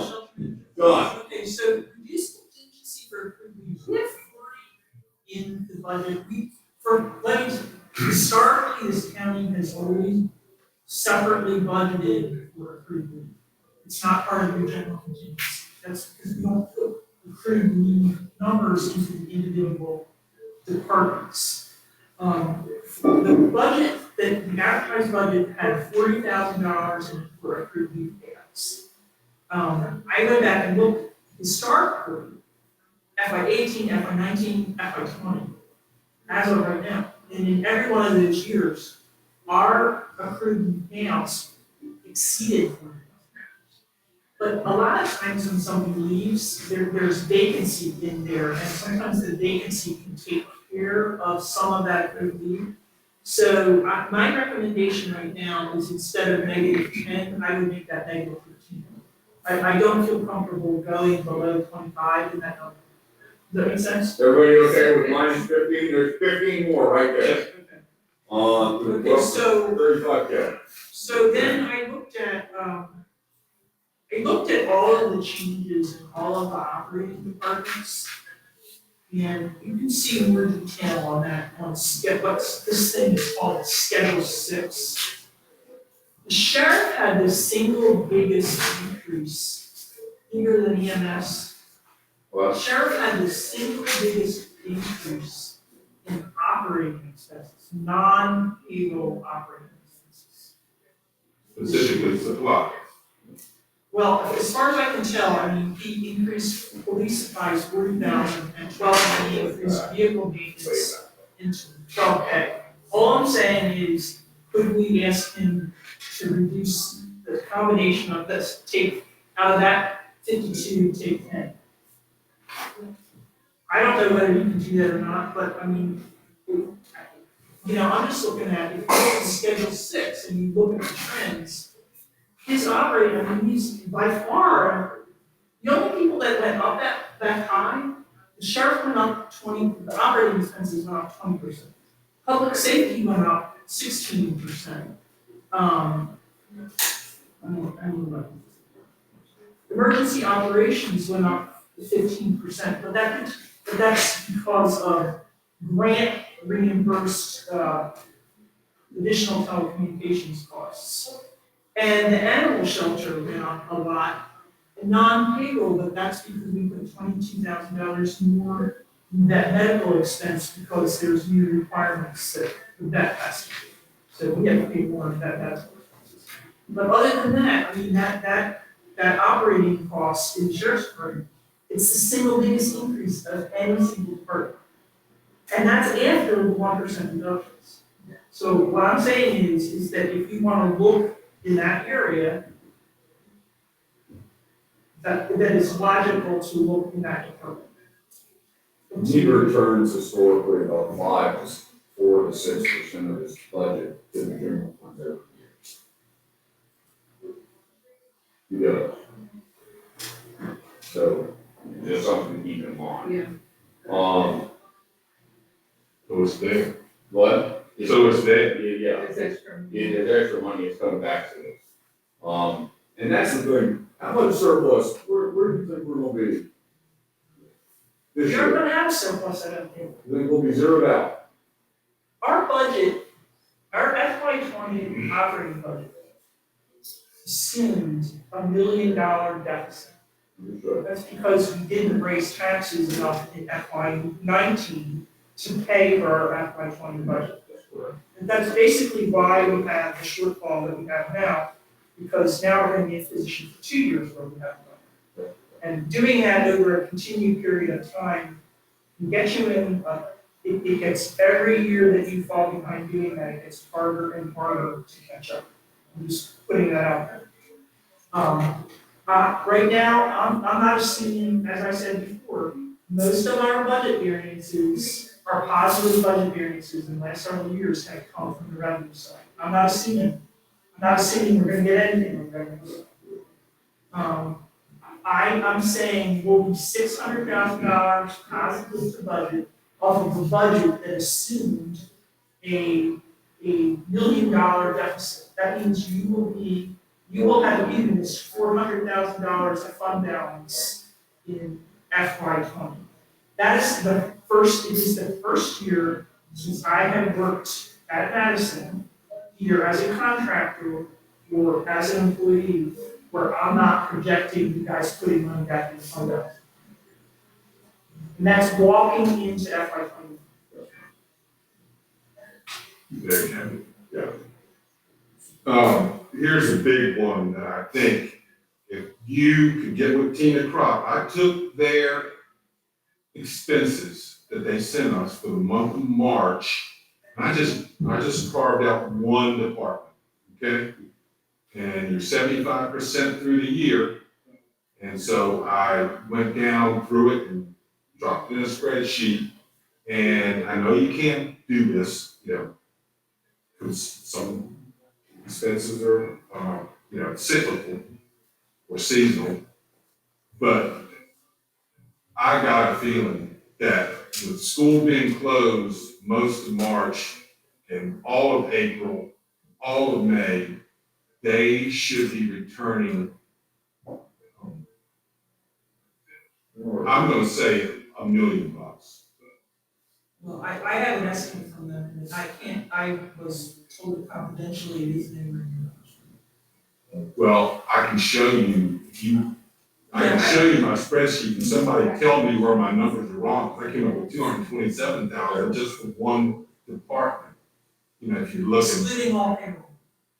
oh yeah, excluding the payroll. The payroll is pretty much right at 75%. Because they continue to pay. Exactly. So when I did my spreadsheet, I go, okay, you're at 75% and the year's at 75%, so there was no adjustment. Anything that was at 63%, okay, now you got a 12% adjustment, et cetera, right? I'll send it to you. I can tell you that if the school board actually returns $1 million, we will have a positive, we will put money back in the fund balance. Well, we need that number. I have no Bad. indication, I had asked them and they had given me a number and I was told not to share it. But it isn't anywhere near that much. It's not even half that much. They don't know. And I would suggest You need to cut on the books, right, in March anyway, pretty much every year. Hopefully they'll turn us back, let's just say they turn back $500,000. Hopefully. I think that might be possible, although that's higher than what I was told. I can see what you're saying now. Yeah, exactly. But I think one thing you have to seriously consider is you may be several $100,000 down on your revenues. You're gonna be negative in your revenues. So does that mean we need to comb through items that maybe need to go to contingency? Such as? No, I have to go through it. I mean, just, you know what I mean? But if we're putting it in contingency, we're already budgeting for it. We are So budgeting. the only thing that we would do if we're putting it in contingency is making it basically an approval-based process of purchasing or procuring those services. So, but we're still going to start in the hole there was. But yeah, so the fund balance would have to cover that, but you know, I mean, that's how I understand it. And so we throw it in contingency and We don't have the money, we don't have. we don't do it. And I don't know what those items exactly would be, But that doesn't, but putting an item, as long as you're putting an item in contingency, it's still in your original budget, and you're still left with, you know, a $500,000, $600,000, $700,000 operating. But you're using the general fund is basically a line of credit. Yeah. You're basically using the general fund as a line of credit. By starting with the beginning appropriation and putting it in contingency on an approval basis, on a pre-approval basis. That's what you're doing. Yeah, in essence. No, but I looked at your analysis of FY20 fund balance and FY21 fund balance, and I was comfortable with what you came up with in there. When you already had, 600 in there and you added another 130 or something, so, and then that's still well above what is best business practices or our finance policies and procedures. Although I would, I want to say to the general public right off the bat that I will concede we need to raise taxes, okay? I sat out there last year this time as a citizen, sat right there and stood up and told the Board of Supervisors that I was not happy with a 5-cent increase. I would rather have had a penny a year every year instead of 5 cents. Now here I am sitting here. I'm going to argue that we should keep the rate at 70 cents and defer this tax increase until next year. But please, I am pleading, I'm appealing to the county citizens that next year this time, we are going to have to lean on you guys, to you all to invest in this county. There's a lot of cuts that our department heads have made, I feel like, were not just operational. They sacrifice some things that they really need, and have offered to put them off for a year. The county employees on their salary and wage adjustment that the board has been working on for 2 years plus, maybe. And we're asking them to wait and do half in January, half in July. So everybody's tightening their belts. So we're gonna need some help on the flip side next year this time to, I wanna call it, invest in this county. And that's what it is. So there's another factor in here, which I tried to identify in the memo that I sent yesterday, which is that the financing will necessitate between just the costs related to redoing the plans for however many $1 million worth of capital projects we end up with, will of necessity require you to raise between 2 and 3 cents cumulatively between the years 2022 and 2020. So whatever else you think you need to raise that you're not gonna raise this year and push off to next year, add 2 to 3 cents to that. And then in another couple of years, when that radio system goes live, you're gonna have hundreds of thousands of dollars of more in operating expenses every year related to that. That's probably another couple things. Yeah, So, I mean, I see that. it isn't, you know, as someone told me, I can give you financial advice, but at the end of the day, what you decide to do about raising taxes is a political decision and not a financial decision. However, I can tell you that every year, you now have 2 years in a row that indicated where you're budgeting a deficit that you most likely will realize. And the more you do that, it's a cumulative thing. 1 year you need 2 cents, the next year you need 4 cents, the next year you need 6 cents. And the more you push it off, the harder it gets to get you where you need to be. So you start putting money back into, you know, that 20% unassigned needs to grow every year.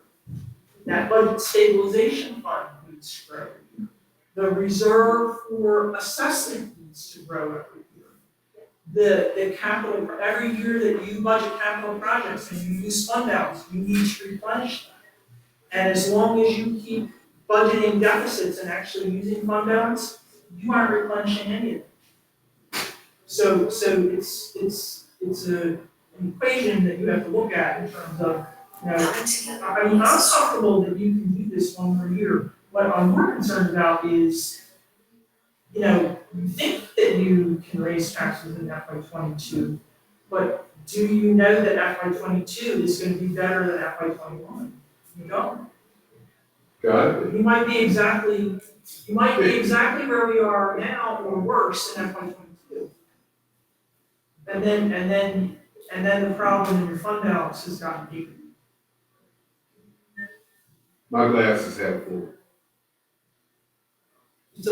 That's why you're elected and I'm not. What Davenport told me last week is, it's really not ever the right advice to use fund balance to manage your budget. But that's not the. The slightly unique to, Paul made a comment the other day, which actually was a real good comment.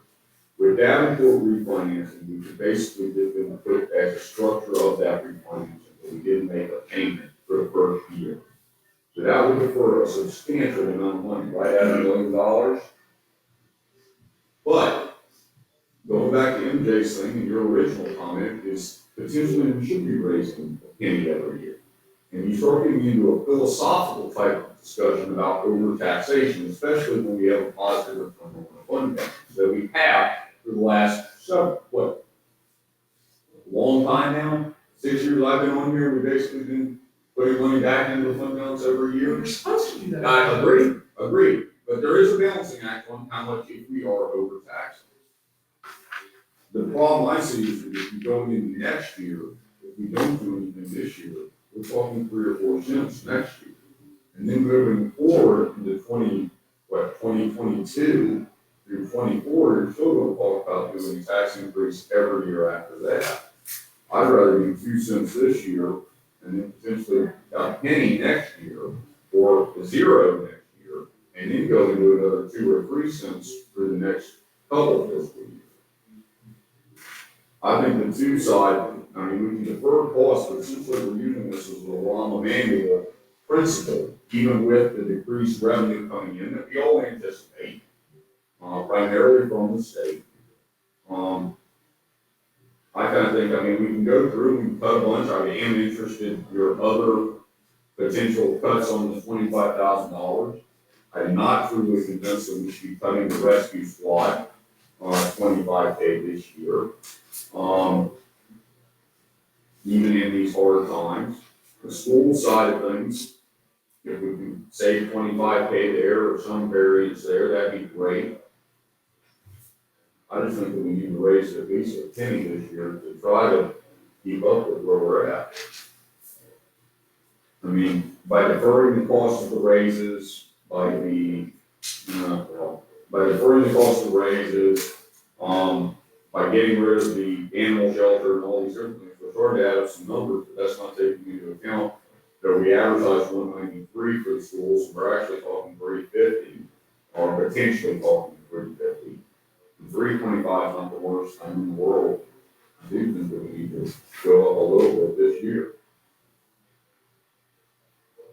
It's unfortunate, that is what it is. Jack, do you have a thing? I think the issues are pretty clear. We are bringing in more revenue. It's enough to cover normal increases in operating expenses. But we do have this raise program. We do have a school system that's being funded by the state, and that alone is going to be too pennies if you do what you say you want to do. On top of that, we've got $14 or $16 million worth of projects that need to be paid for. We can go around and cheat and take money out of the fund balance, like it says, we can restructure debt so we don't have bond payments this next year, or something less than that. But it's going to catch up sooner or later. And like MJ says, this isn't what you're saying. If you feel like citizens are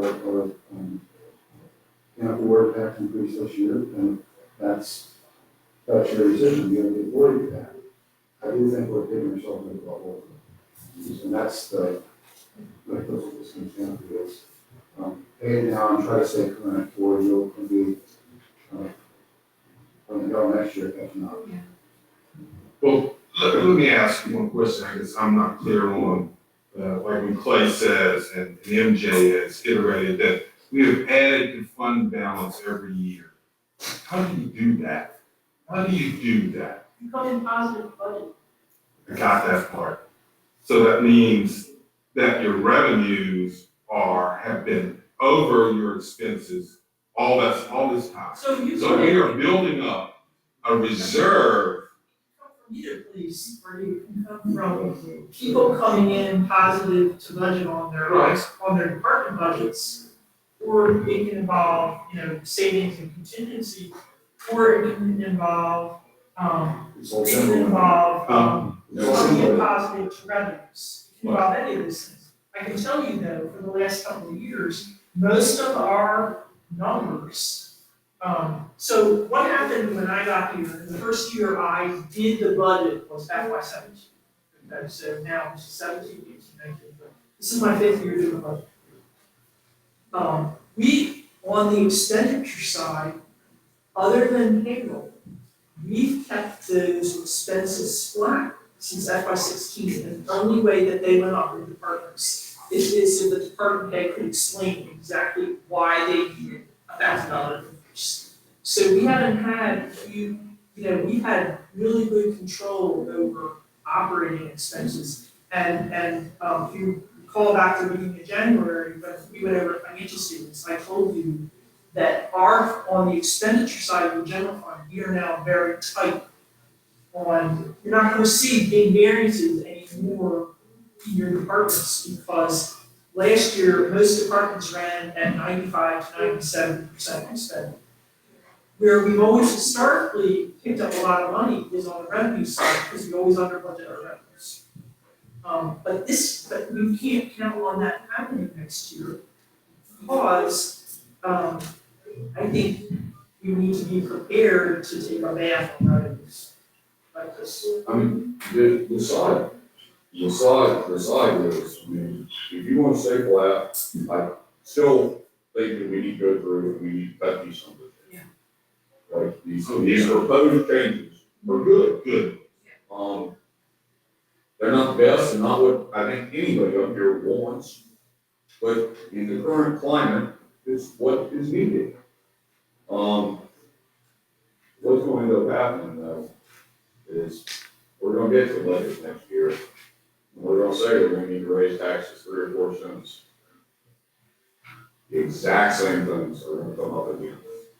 And your comment about investing in our community is right, 100% right.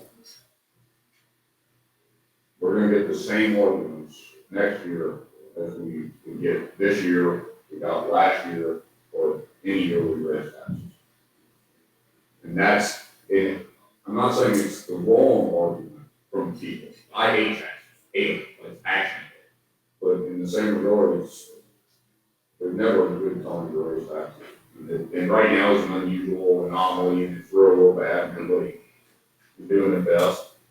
But we're gonna go through these actions this year, we need to be prepared for not only raise this year, and we need to be prepared for 3 or 4 cents next year. Which is not very much more.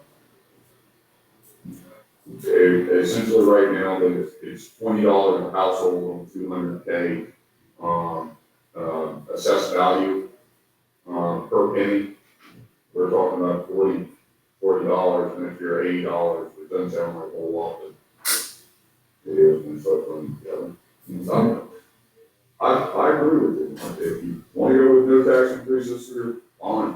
We can do it, and we'll use the general fund as a rainy day account. Even more so. But next year we need to be prepared. Well, all I'm saying is the fund balance, the citizen savings account, if there's ever a time to dip into it, it is now. And according to the best business practice and our financial policies, we are significantly above even what Davenport is recommending, right? Even on their high side. Even on their high side. On their original So- 25. So at what's projected right now, based on these numbers, the numbers that I have, which are not gonna be the final numbers, it sounds like. You'll be at that, on the 20% threshold for unassigned next year, you'll have an excess, I think, of around $800,000. That's not that much. I mean, that could, in 2 years, that could be more. But yeah, I mean, as I said, you can do this 1 year, but, I think the problem is that that's gonna be the last year you're gonna be able to do it. And my other concern is this potential loss of the $500,000 in communication taxes. That just petrifies me. Then you're really in The bad spot. Huh? Yeah, you're a real bad spot. Well, yeah, I've There's been not a whole lot we can do. thinking about that part too. So once we work here, make sure I got this process down. So we approve a budget, and then typically you appropriate the entire year's worth of operating monies. Right, but the schools we've been doing by. Right, schools, yeah, biannual, county, or the whole thing. So this time, I heard Cuomo say it, and I was talking to Jack about it, you could, instead we'll appropriate on a quarterly basis, so that you can adjust as we go along, so we don't commit to. Yeah, so my only So that sounds, I mean, I have a couple concerns about doing that. One of them you heard before, which is we've never done any kind of detailed cash flow analysis on the general fund. And, we would need to do that to be able to figure out what we should be appropriating on a quarterly basis. Because like, we could have, $1 million debt service payment due, in the first quarter. The other concern I have is that the basis for appropriations has still got to be your adopted budget. I mean, that's your baseline.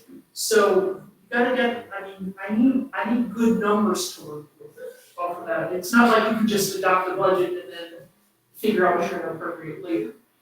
The adopted budget is roadmap for how much you're gonna appropriate. So I need to get that firmed up.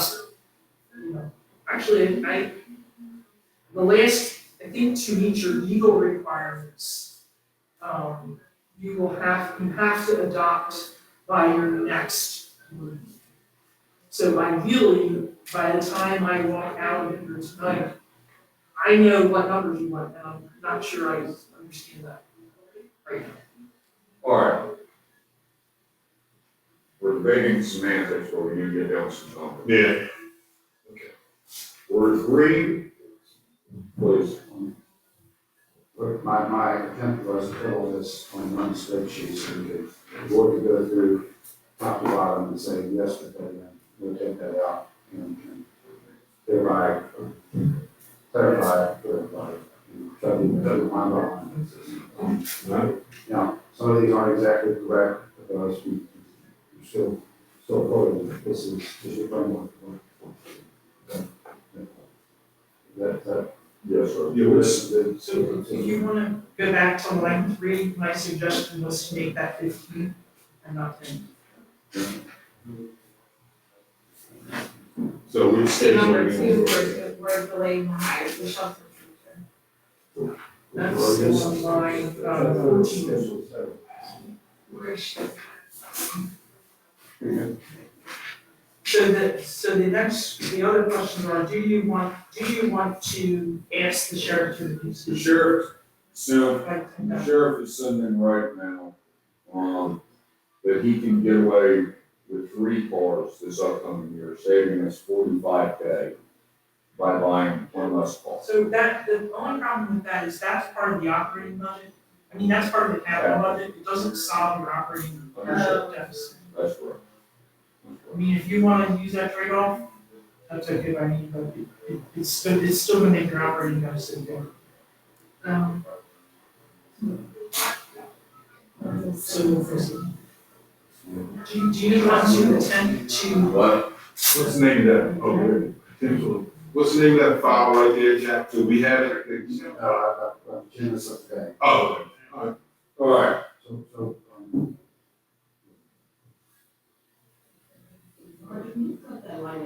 Get that light on. All right.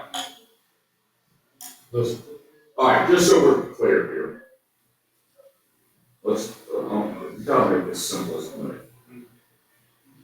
We're doing the 138,590, cut. The 148,753, cut. The 51,571, cut. that 51,000 includes the $25,000? Yes, For understood. the What do rescue. y'all want to do on the rescue squad? Yeah, you gotta do it. Okay. We just got them close to where they need to be. What? Where is it? No, not rescue, you're thinking library. I'd also, library. Oh, yeah, library. Library's on my list. What do you got on library? I didn't cut anything from the library because the increase that we gave to the library is the minimum requirement that we need. Flat funding. I have no interest in what the state of Virginia has to say on this. Flat funding. So we'll take. Anybody else? I mean, that's 7,000, or what is that? There you go, there's $10,000. But it's the get off schedule. Doesn't matter. Doesn't matter. There you go. What's Skyline's increase? Please. That's right. Chairman, before we get there, what is the consequence if you do not meet the state funding? Not a whole lot, and especially this fiscal year, I think that they would certainly should give us a little. I mean, Bonnie will say, and she's right, that we contribute probably the least of anybody in the state. I think one county that's less than us. Same regard, this is a tight fiscal year, it's a private library, we continue to support them over the last 3 or 4 years. I would think that this is the year that we can suspend and flat on them where they were at last year. Also, parties pointing out the Skyline cap side. What was their total increase? So what I did with, the Jefferson area, Yeah. or community services, parks and rec, and Skyline Cap is I gave you, all of them were originally full funding requests. What I did is I reduced just the FY 21 increase by half. Take it all. Take it all, Take the other half away from Skyline. so you went -7037. There you go. So what about on Parks and Rec? The Parks and Rec, the contribution went up 10,490. But that's all related to salary. Well, I had -5,000, I took half of that. Yeah, so, I mean, and that's what we're basically doing by starting the raises, in January, so your 50% is actually, not much. What about that? What about community services, CSB? Now, they asked for another 32, and I said give them half of that. What was the justification number? That is to do per capita. The adjustment. Half, I think is fair. Let's do half. And I don't, there was You want no that one? requirements. Go ahead. There were no requirements, right, and if we did not fund them at the requested amount.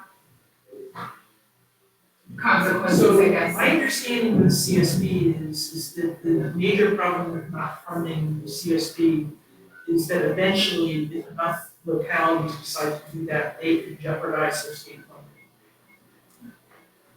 But we would still be But funding them just We don't have by, the same arrangement with the CSB as we have in jail, where we have to pay whatever they ask for.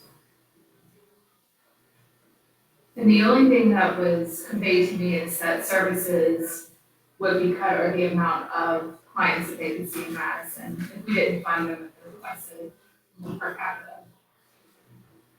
Someone But this year, I mean, it's still gonna be different. What, is everybody in favor of the reduction to the volunteers, $25,000? Yeah. We'll see where we have a choice. Have we included the 2%, 2 cents at all? And is that what all this is about? Essentially, but well, what do y'all want to do? I don't wanna go through this hanging. No, we need to go through the framework anyway. Just so that we can try to reduce that burden on the general fund. What do y'all want to do with 2 cents? Well, Mr. Chairman, I will make a motion that, we set the real estate tax rate at 70 cents per hundred, recognizing no change. Is there a second? Motion's made. Motion's made and seconded. Discussion. Is this for the resolutions for the ordinance for the? Yeah, sure. Yes, sir. 70 cents. The ordinance number, 2020-11. There you go. Amber? I mean, I don't know if I'm ready to make a decision until we go through, or we even know what our number is. We're still going to start with beginning appropriations on the general fund. I don't have any more. Yes? I missed what the motion was. Motion was to set the real estate at 70 cents. Okay, thank you. I will go back on mute. No problem. I don't have any problem. If we want to go with the 70 cents, that's fine. But the understanding has to be that we're going to go up 3 or 4 cents next year. And that would be very painful. And I agree. We'll put off something. It's inevitable. We're amazed we're gonna pull it off. It's gonna be painful. But I mean, I can see that we've been balancing on the borrowing from ourselves a few years now anyway. Yes. Yeah, it's been really painful this year. We're assuming things are gonna be better, and we don't know where they are now.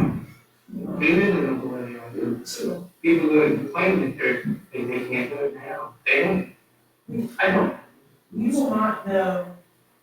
Unfortunately, a lot of the taxes, because you have a June payment for real estate taxes. And like your meals tax, the THC tax, that tends to be really seasonal. We won't know where we are on FY20 until August. You really won't. But that's, we do that every year. I know, but, I mean, there's huge amounts of uncertainty about what's gonna happen. Everybody would change. Everybody. I don't have any heartache putting this out of you. I think uniformity from us is a big one, but we just need to understand that it is going to hurt in the next couple of years. Every citizen that has called me so far after the article was written said they don't mind raising taxes 1 to 2 cents a year. They were more concerned with the employee compensation study. But if we have to propose the 4 cent next year because we didn't raise it 2 pennies this year, I mean, what's the justification? I guess I'm a little confused. We can make our cuts, that helps. We can make our cuts and we can borrow from ourselves. That's it. That really is. Any other discussion? So we're still gonna borrow from ourselves. Yeah. Even with the 2 cents, we were still, once you bring the school board back to 350, you're in a deficit position. Even with the 2 cent and us borrowing from ourselves, we're still. It's not a sure. So we don't raise the 2 cents. Yes, we're still there. Yeah.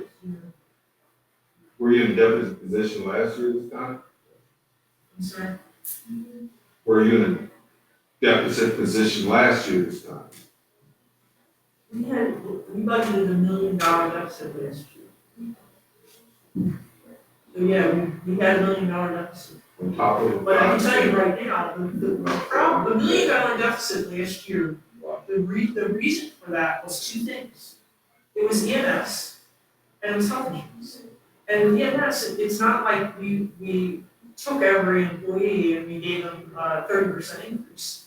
We added tens of thousands of hours to the EMS budget. And that costs a lot of money. I mean, like the service level of EMS now, I don't know, is it double what it used to be? It's gotta be. So, I mean, there was a huge increase to the FY20 budget, and this is why you have the shortfall this year, is because you didn't make up for it last year. So it shouldn't be a surprise that you have it this year. Well, I guess I'll go against the motion. I think we need to start giving it a name. Because it's gonna be even worse next year. That's right. And we're gonna give them a 4 cent increase. I can't vote for that either. So I would propose as well. Anybody else have any more comments?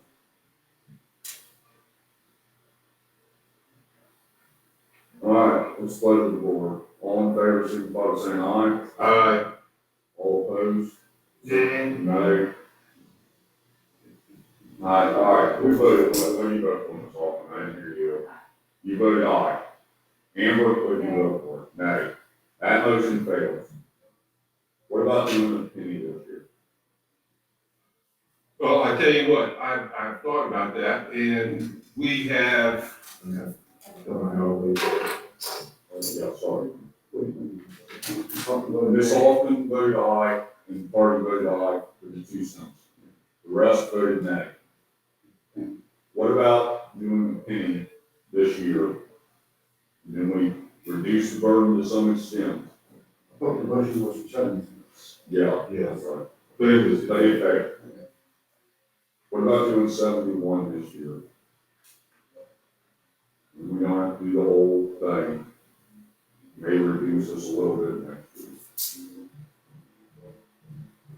That's somewhat of a compromise. We're still gonna be in the hole. We're still gonna be in the hole no matter what. But a penny is not as bad as 2, I guess. What does that look like for us? If I can't, I'm sorry, we still have numbers on the top side we haven't gone over yet, so I really can't. Yeah, that's why I'd rather go through and cut what we're cutting, right, so we can come up with a number. You're gonna be in the hole. I think I would bring, so right now, I think the deficit, well, there's 2 deficits. One is related to the increase in debt service, which was anticipated by Davenport and is being funded through debt stabilization. So there's like a $313,000 increase in debt service built into the budget, all of which is being funded through fund balance, and that's at the recommendation of Davenport. It's a smoothing mechanism to get us over the hump of, until our debt service falls off. We'll have a $300,000 reduction in debt service starting in 2018. On the operating side, I believe right now I had projected like a 500.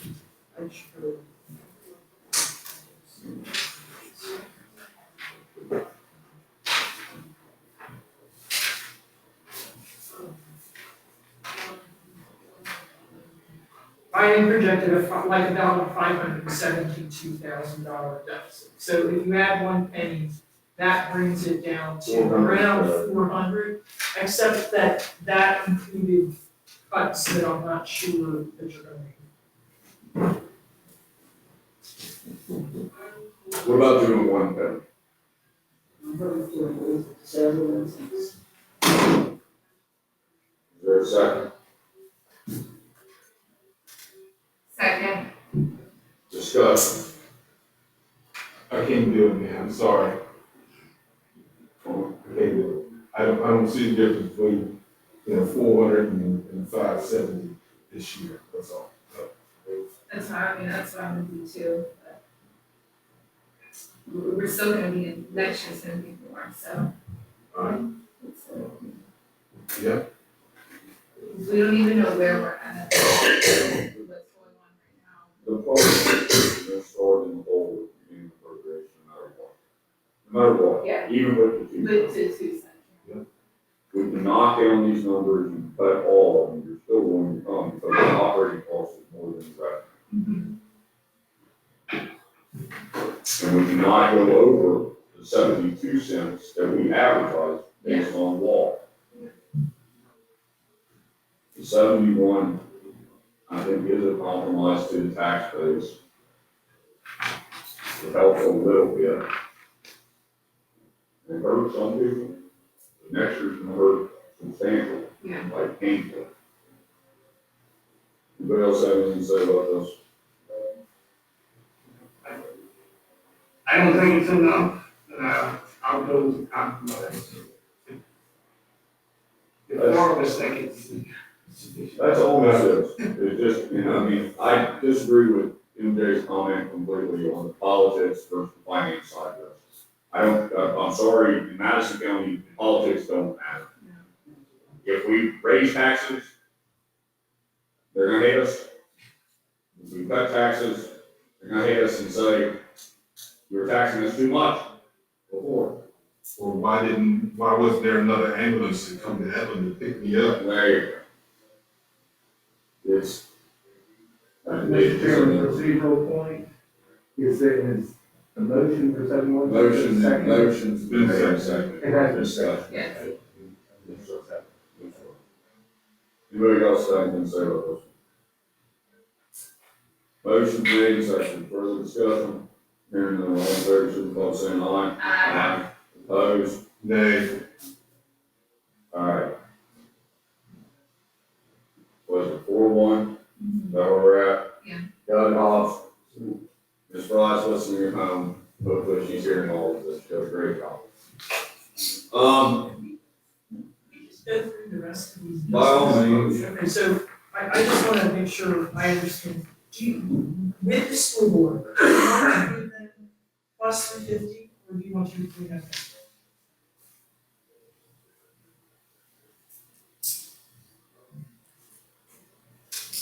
Two through 25. We're making our cuts, understanding cutting the school board, Other doesn't than, mean staff. other than cutting, so we talked on the outside organizations, you agreed to the $25,000 reduction for rescue squad. Skyline Camp is gonna give up its entire increase. You wanna give up the, take away the increase for the library, or are there any other changes you wanna make to this schedule?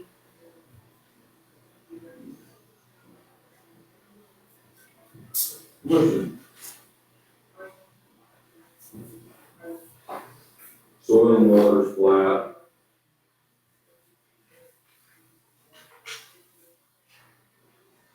Anybody else, everybody roll through this and Yeah, which schedule number was that? see, schedule 1. Schedule 3 is the list of what the payments are for the outside organizations.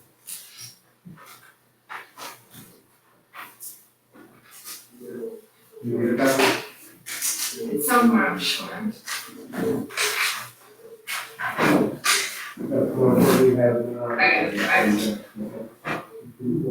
Yeah, that's what, let's go through Hobbs's thing that's on the board. So I have the circuit board part, head back to Grant, that's really obvious, and back, and I'm There you go. with that. The more building rent, that is an error in the budget, we need to take that away, that's money out.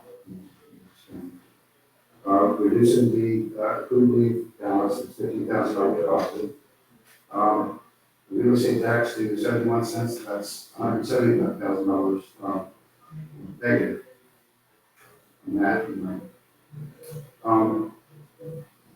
delay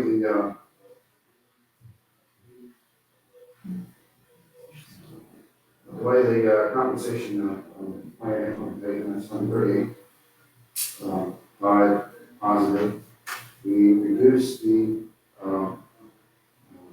across the board stuff that is filtered all through the budget. That's can we get into 151? 148, 750. Right.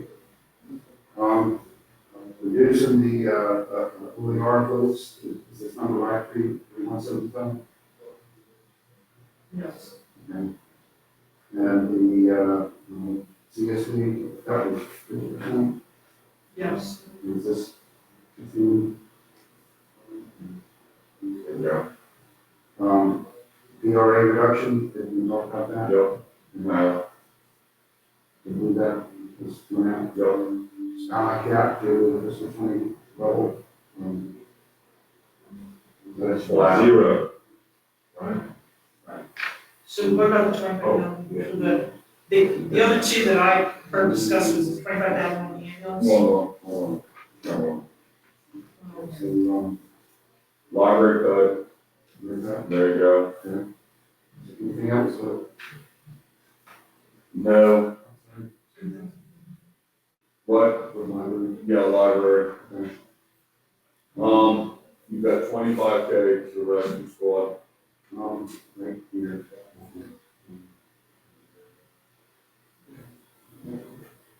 You've got 325K to the schools. So that's the combination of 12 and 16.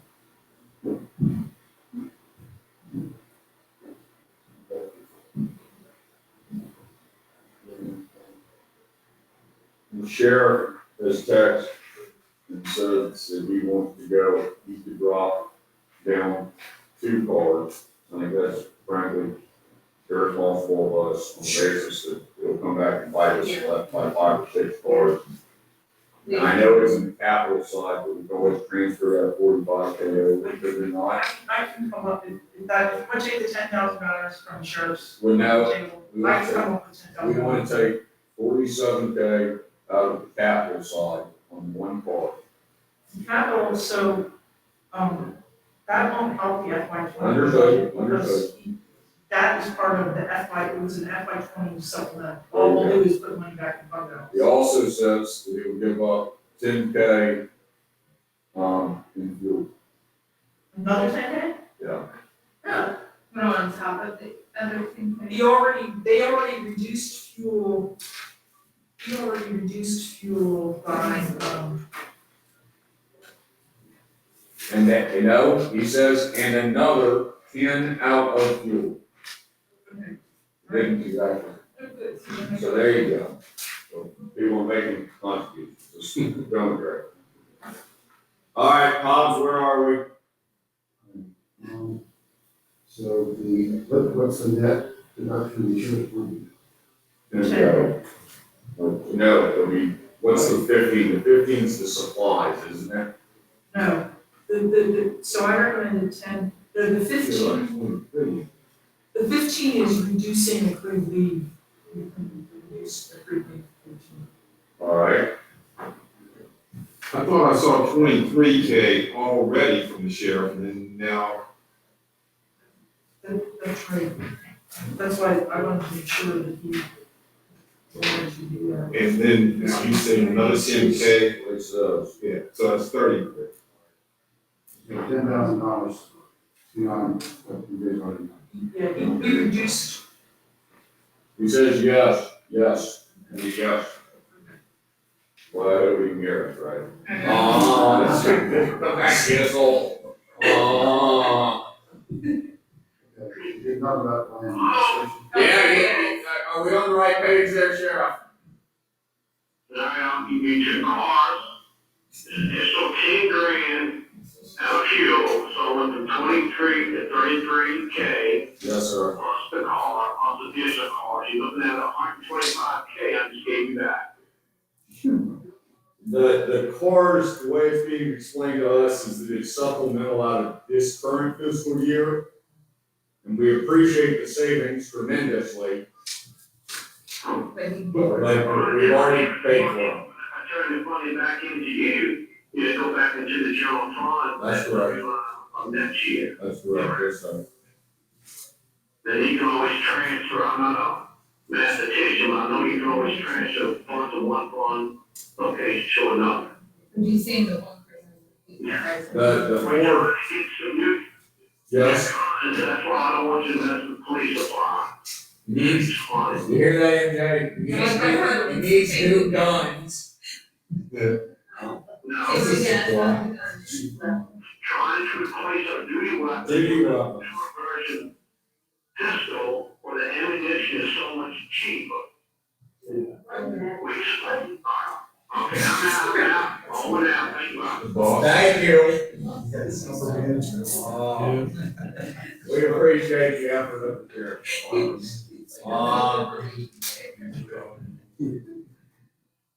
All right, so we're down to 33 there. So where else are we? Lots. All right, the administration on is explaining. There you go. Fuel costs won't work. No. There's an idea about transferring additional top money to the general fund, and I know that we don't have money in the revenue side, but there might be some fund balance that we could move over, but we maybe put it in that for now. Nobody wants to talk about transfer station and fuel, so we can take. Full deputy transfer station is up. There's an idea about additional labor for the data conversion person. so there's only 10, just to make clear, we already took 10 out of that. From so it originally was 30. No, it was 20 originally. All right, so now, There's already 10 out. I was gonna make sure that's right. No, but the -10 is already in number 6. There you go. All right? I would not recommend taking the number. Yes, sir, ma'am. So, 1% COLA? why, I'm not gonna do that. this is all footnote stuff, so you probably not gonna hear it anyway.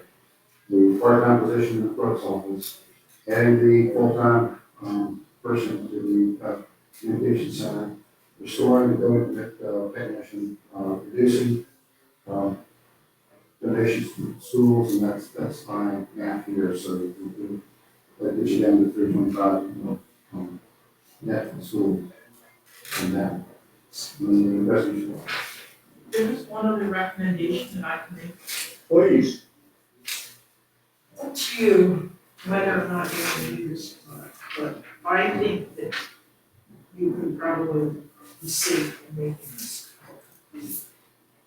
The jail, the way the jail works is they put a provision into their budget for medical expenses. And the first, say they do that by county. So say they have $60,000 in their budget. The first $60,000 of medical expenses they get from Madison get charged to their budget. It would be included in the $900,000 we pay. Their recommendation is that we budget, this is the way we have budgeting every year. We budget a reserve amount for medical expenses equal to that, so that basically you're covered double by that, right? So we all know what happened with medical expenses in the jail last year when they were over $200,000. But this year so far, we haven't had any. And let's see, this year the budget was $65,000 for medical expenses. Next year, for a reason that I don't understand, the jail increased our estimated medical expenses to $87. I think that you can take, you might have to pay. And we're not contractually obligated. No, it's a reserve. I think you could take $10,000 to $15,000 out of that. So let's flat fund that one back where it was. Make it back to 65. 65, 230. Okay. What's that number? So the difference was,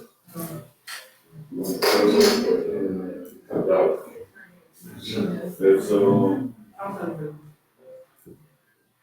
Not my place, but we worried about COVID getting into the central district. yes, It's probably more than- 22,688.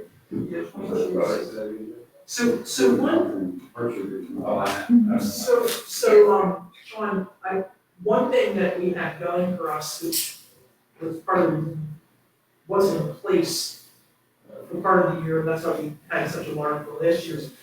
I think that we have a lot more Medicaid coverage in the jails now than we did. And they've actually hired like a caseworker just to handle Medicaid enrollment for their inmates. So hopefully that would not be the case. Okay. Thank you. So we did other two things we have for the, recreation tax reduction we expect, and we, added that in case now. And that's 51. So that got rid of 31, yeah. So can we go back to the school just for a second? How does, have the school, when are they gonna come back to us with their budget? You know? So I heard that the school is adopting a new, or the school board is approving a new budget on May. And how is the teacher raises play into this? The 2% that was probably in their budget right now, it's not happening, right? So how does that, their budget should come in substantially less? But that's a budget state funding, that ain't cutting local funding. I mean, we're just funding the component of the local side of it, not the total budget. So the state cut them a total of 193. But but then promised them on top of what they originally proposed, the 2% raise, or didn't promise, but thought they were going to promise the 2%. That was opposed to 193 cut. It was.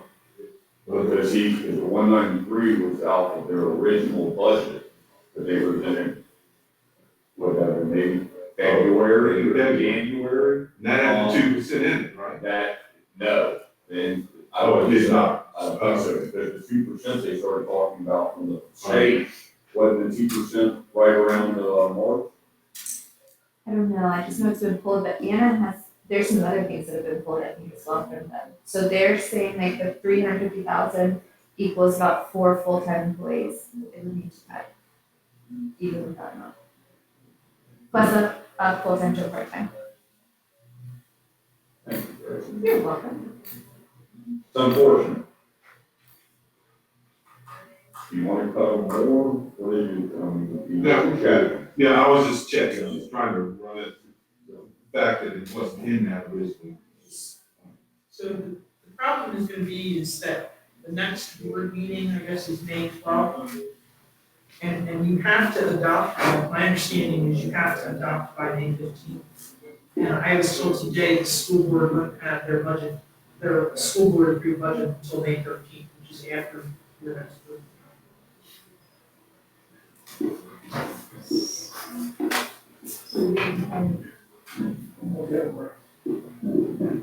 well, we can approve our budget before them. It is what it is. I mean, they have asserted multiple times, that we not departmentally or itemize their cuts. We know what our number is, they need to make it the number that we give them work.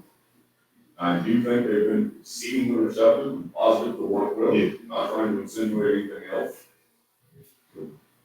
Trouble thumbs. Any other suggestions on cuts, anybody?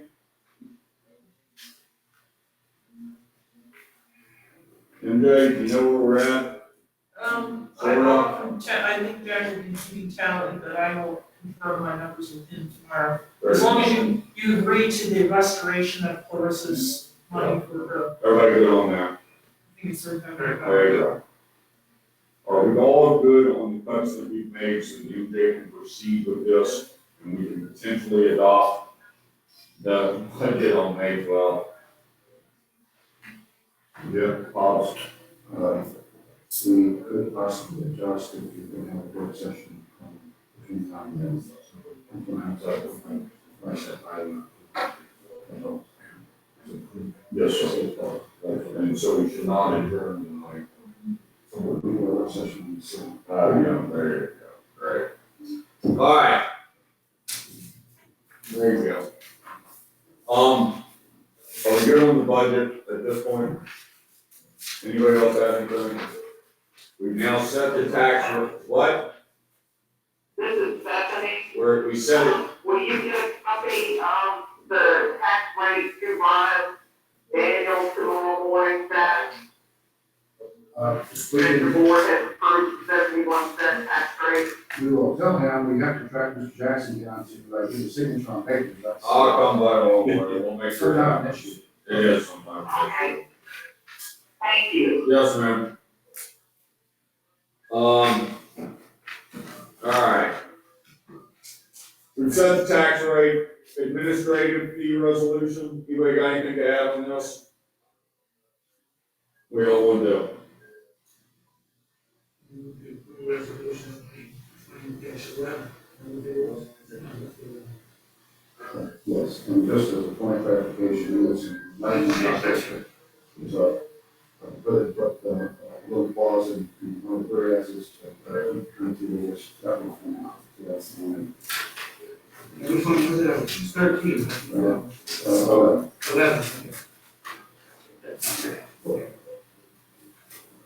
All right, you may, yes, please. Motion made and seconded, further discussion? I'm sorry, I do have something Go, here I Brian. want to ask Jamie about. Please. Jackie, you got on page 135 of their package, under building plan review fees, we've got $50, but to the left it says per square foot. I don't think we're gonna charge $50 per square foot.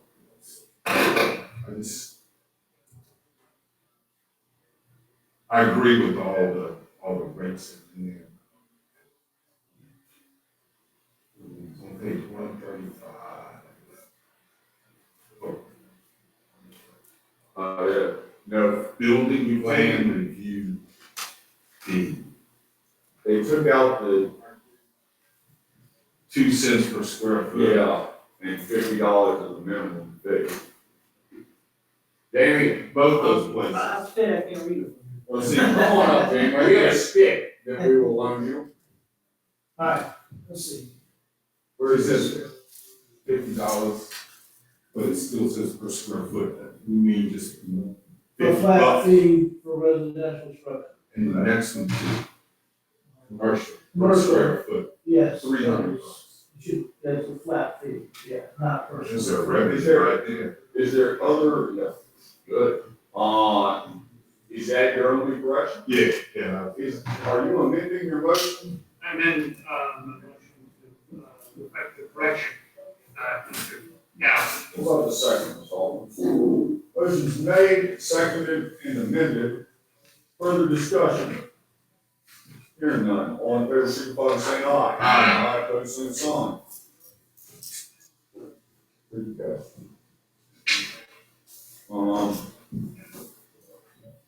We have a very shortfall. All right. Let's go to number 13. The June 5th real estate tax deadline to June 26th. A lot of other localities doing this. I don't see this as a big deal. Anybody got comments, thoughts, questions, motion, what y'all want to do?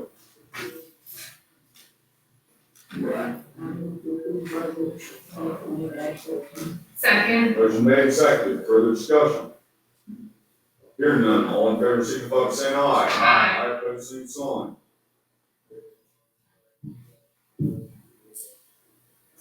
All right.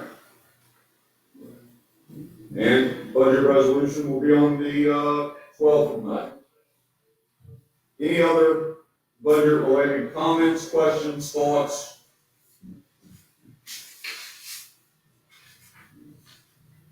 One thing, MJ, if you could, I really would like to know the number from the school. What are they gonna turn back in this You year? want to tell us? What does this mean? I can't, I mean. All right. I mean, I was given a number that I would not be surprised if it's the number you get.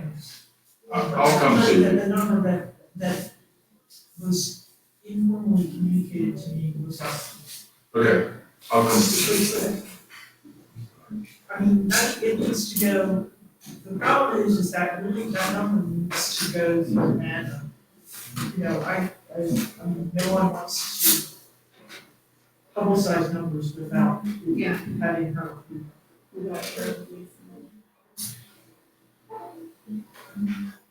Thank you. All right. Anything else? Yeah, you got something else? All right, we're back to public comment. Public comment, what happened to our tech guy? Did it say anything on your Jamie Wilkes? We're in public comment, Jamie Wilkes got this under control. Looks good to me. It doesn't look like you're chatting or anything? I don't see any chat boxes. Yeah, that's a bummer. Look on this one, Jamie Wilkes, you seem like you're a technological wizard. I don't want you that way. A lot of people saying stuff on there. I don't see anything. Well, there you go. Thank Go video, we don't have anything in. All right. Public comment looks like it's closed. All right. We do need to do, we don't have closed session. It's unfortunate we're not getting more public comment, hopefully everybody can hear us. We do need to schedule a work session for the county admin center renovation project that we've already paid for. Bob's? Yes, sir. The architects took, what, the response from one of the last meetings and, with it, generated two different options for full plans for this building and for health department space. And the, next step is to have a little bit of a work session on this. My suggestion is that you know, take the time that would have been the planning commission meeting on the sixth. Let these guys into that. Aren't they meeting on the sixth? I think it's just the, All right. and if they run into them. Jamie, is Jamie gonna bring to their attention, Jamie, and, I would think that you're probably going to talk to them about it, about the FEMA maps, so potentially it could go a little bit longer. Do we need to? That's, I'm not sure what's on there, that's why. It's the in-person week. You wanna try for 7 o'clock on what, fifth you say, Hobbs? Excuse me. We'll wanna try for 7 o'clock on the sixth. How's that? Good. Hobbs, good with that? Yes, sir. And I believe that's a regular scheduled meeting time. It's right, so we can.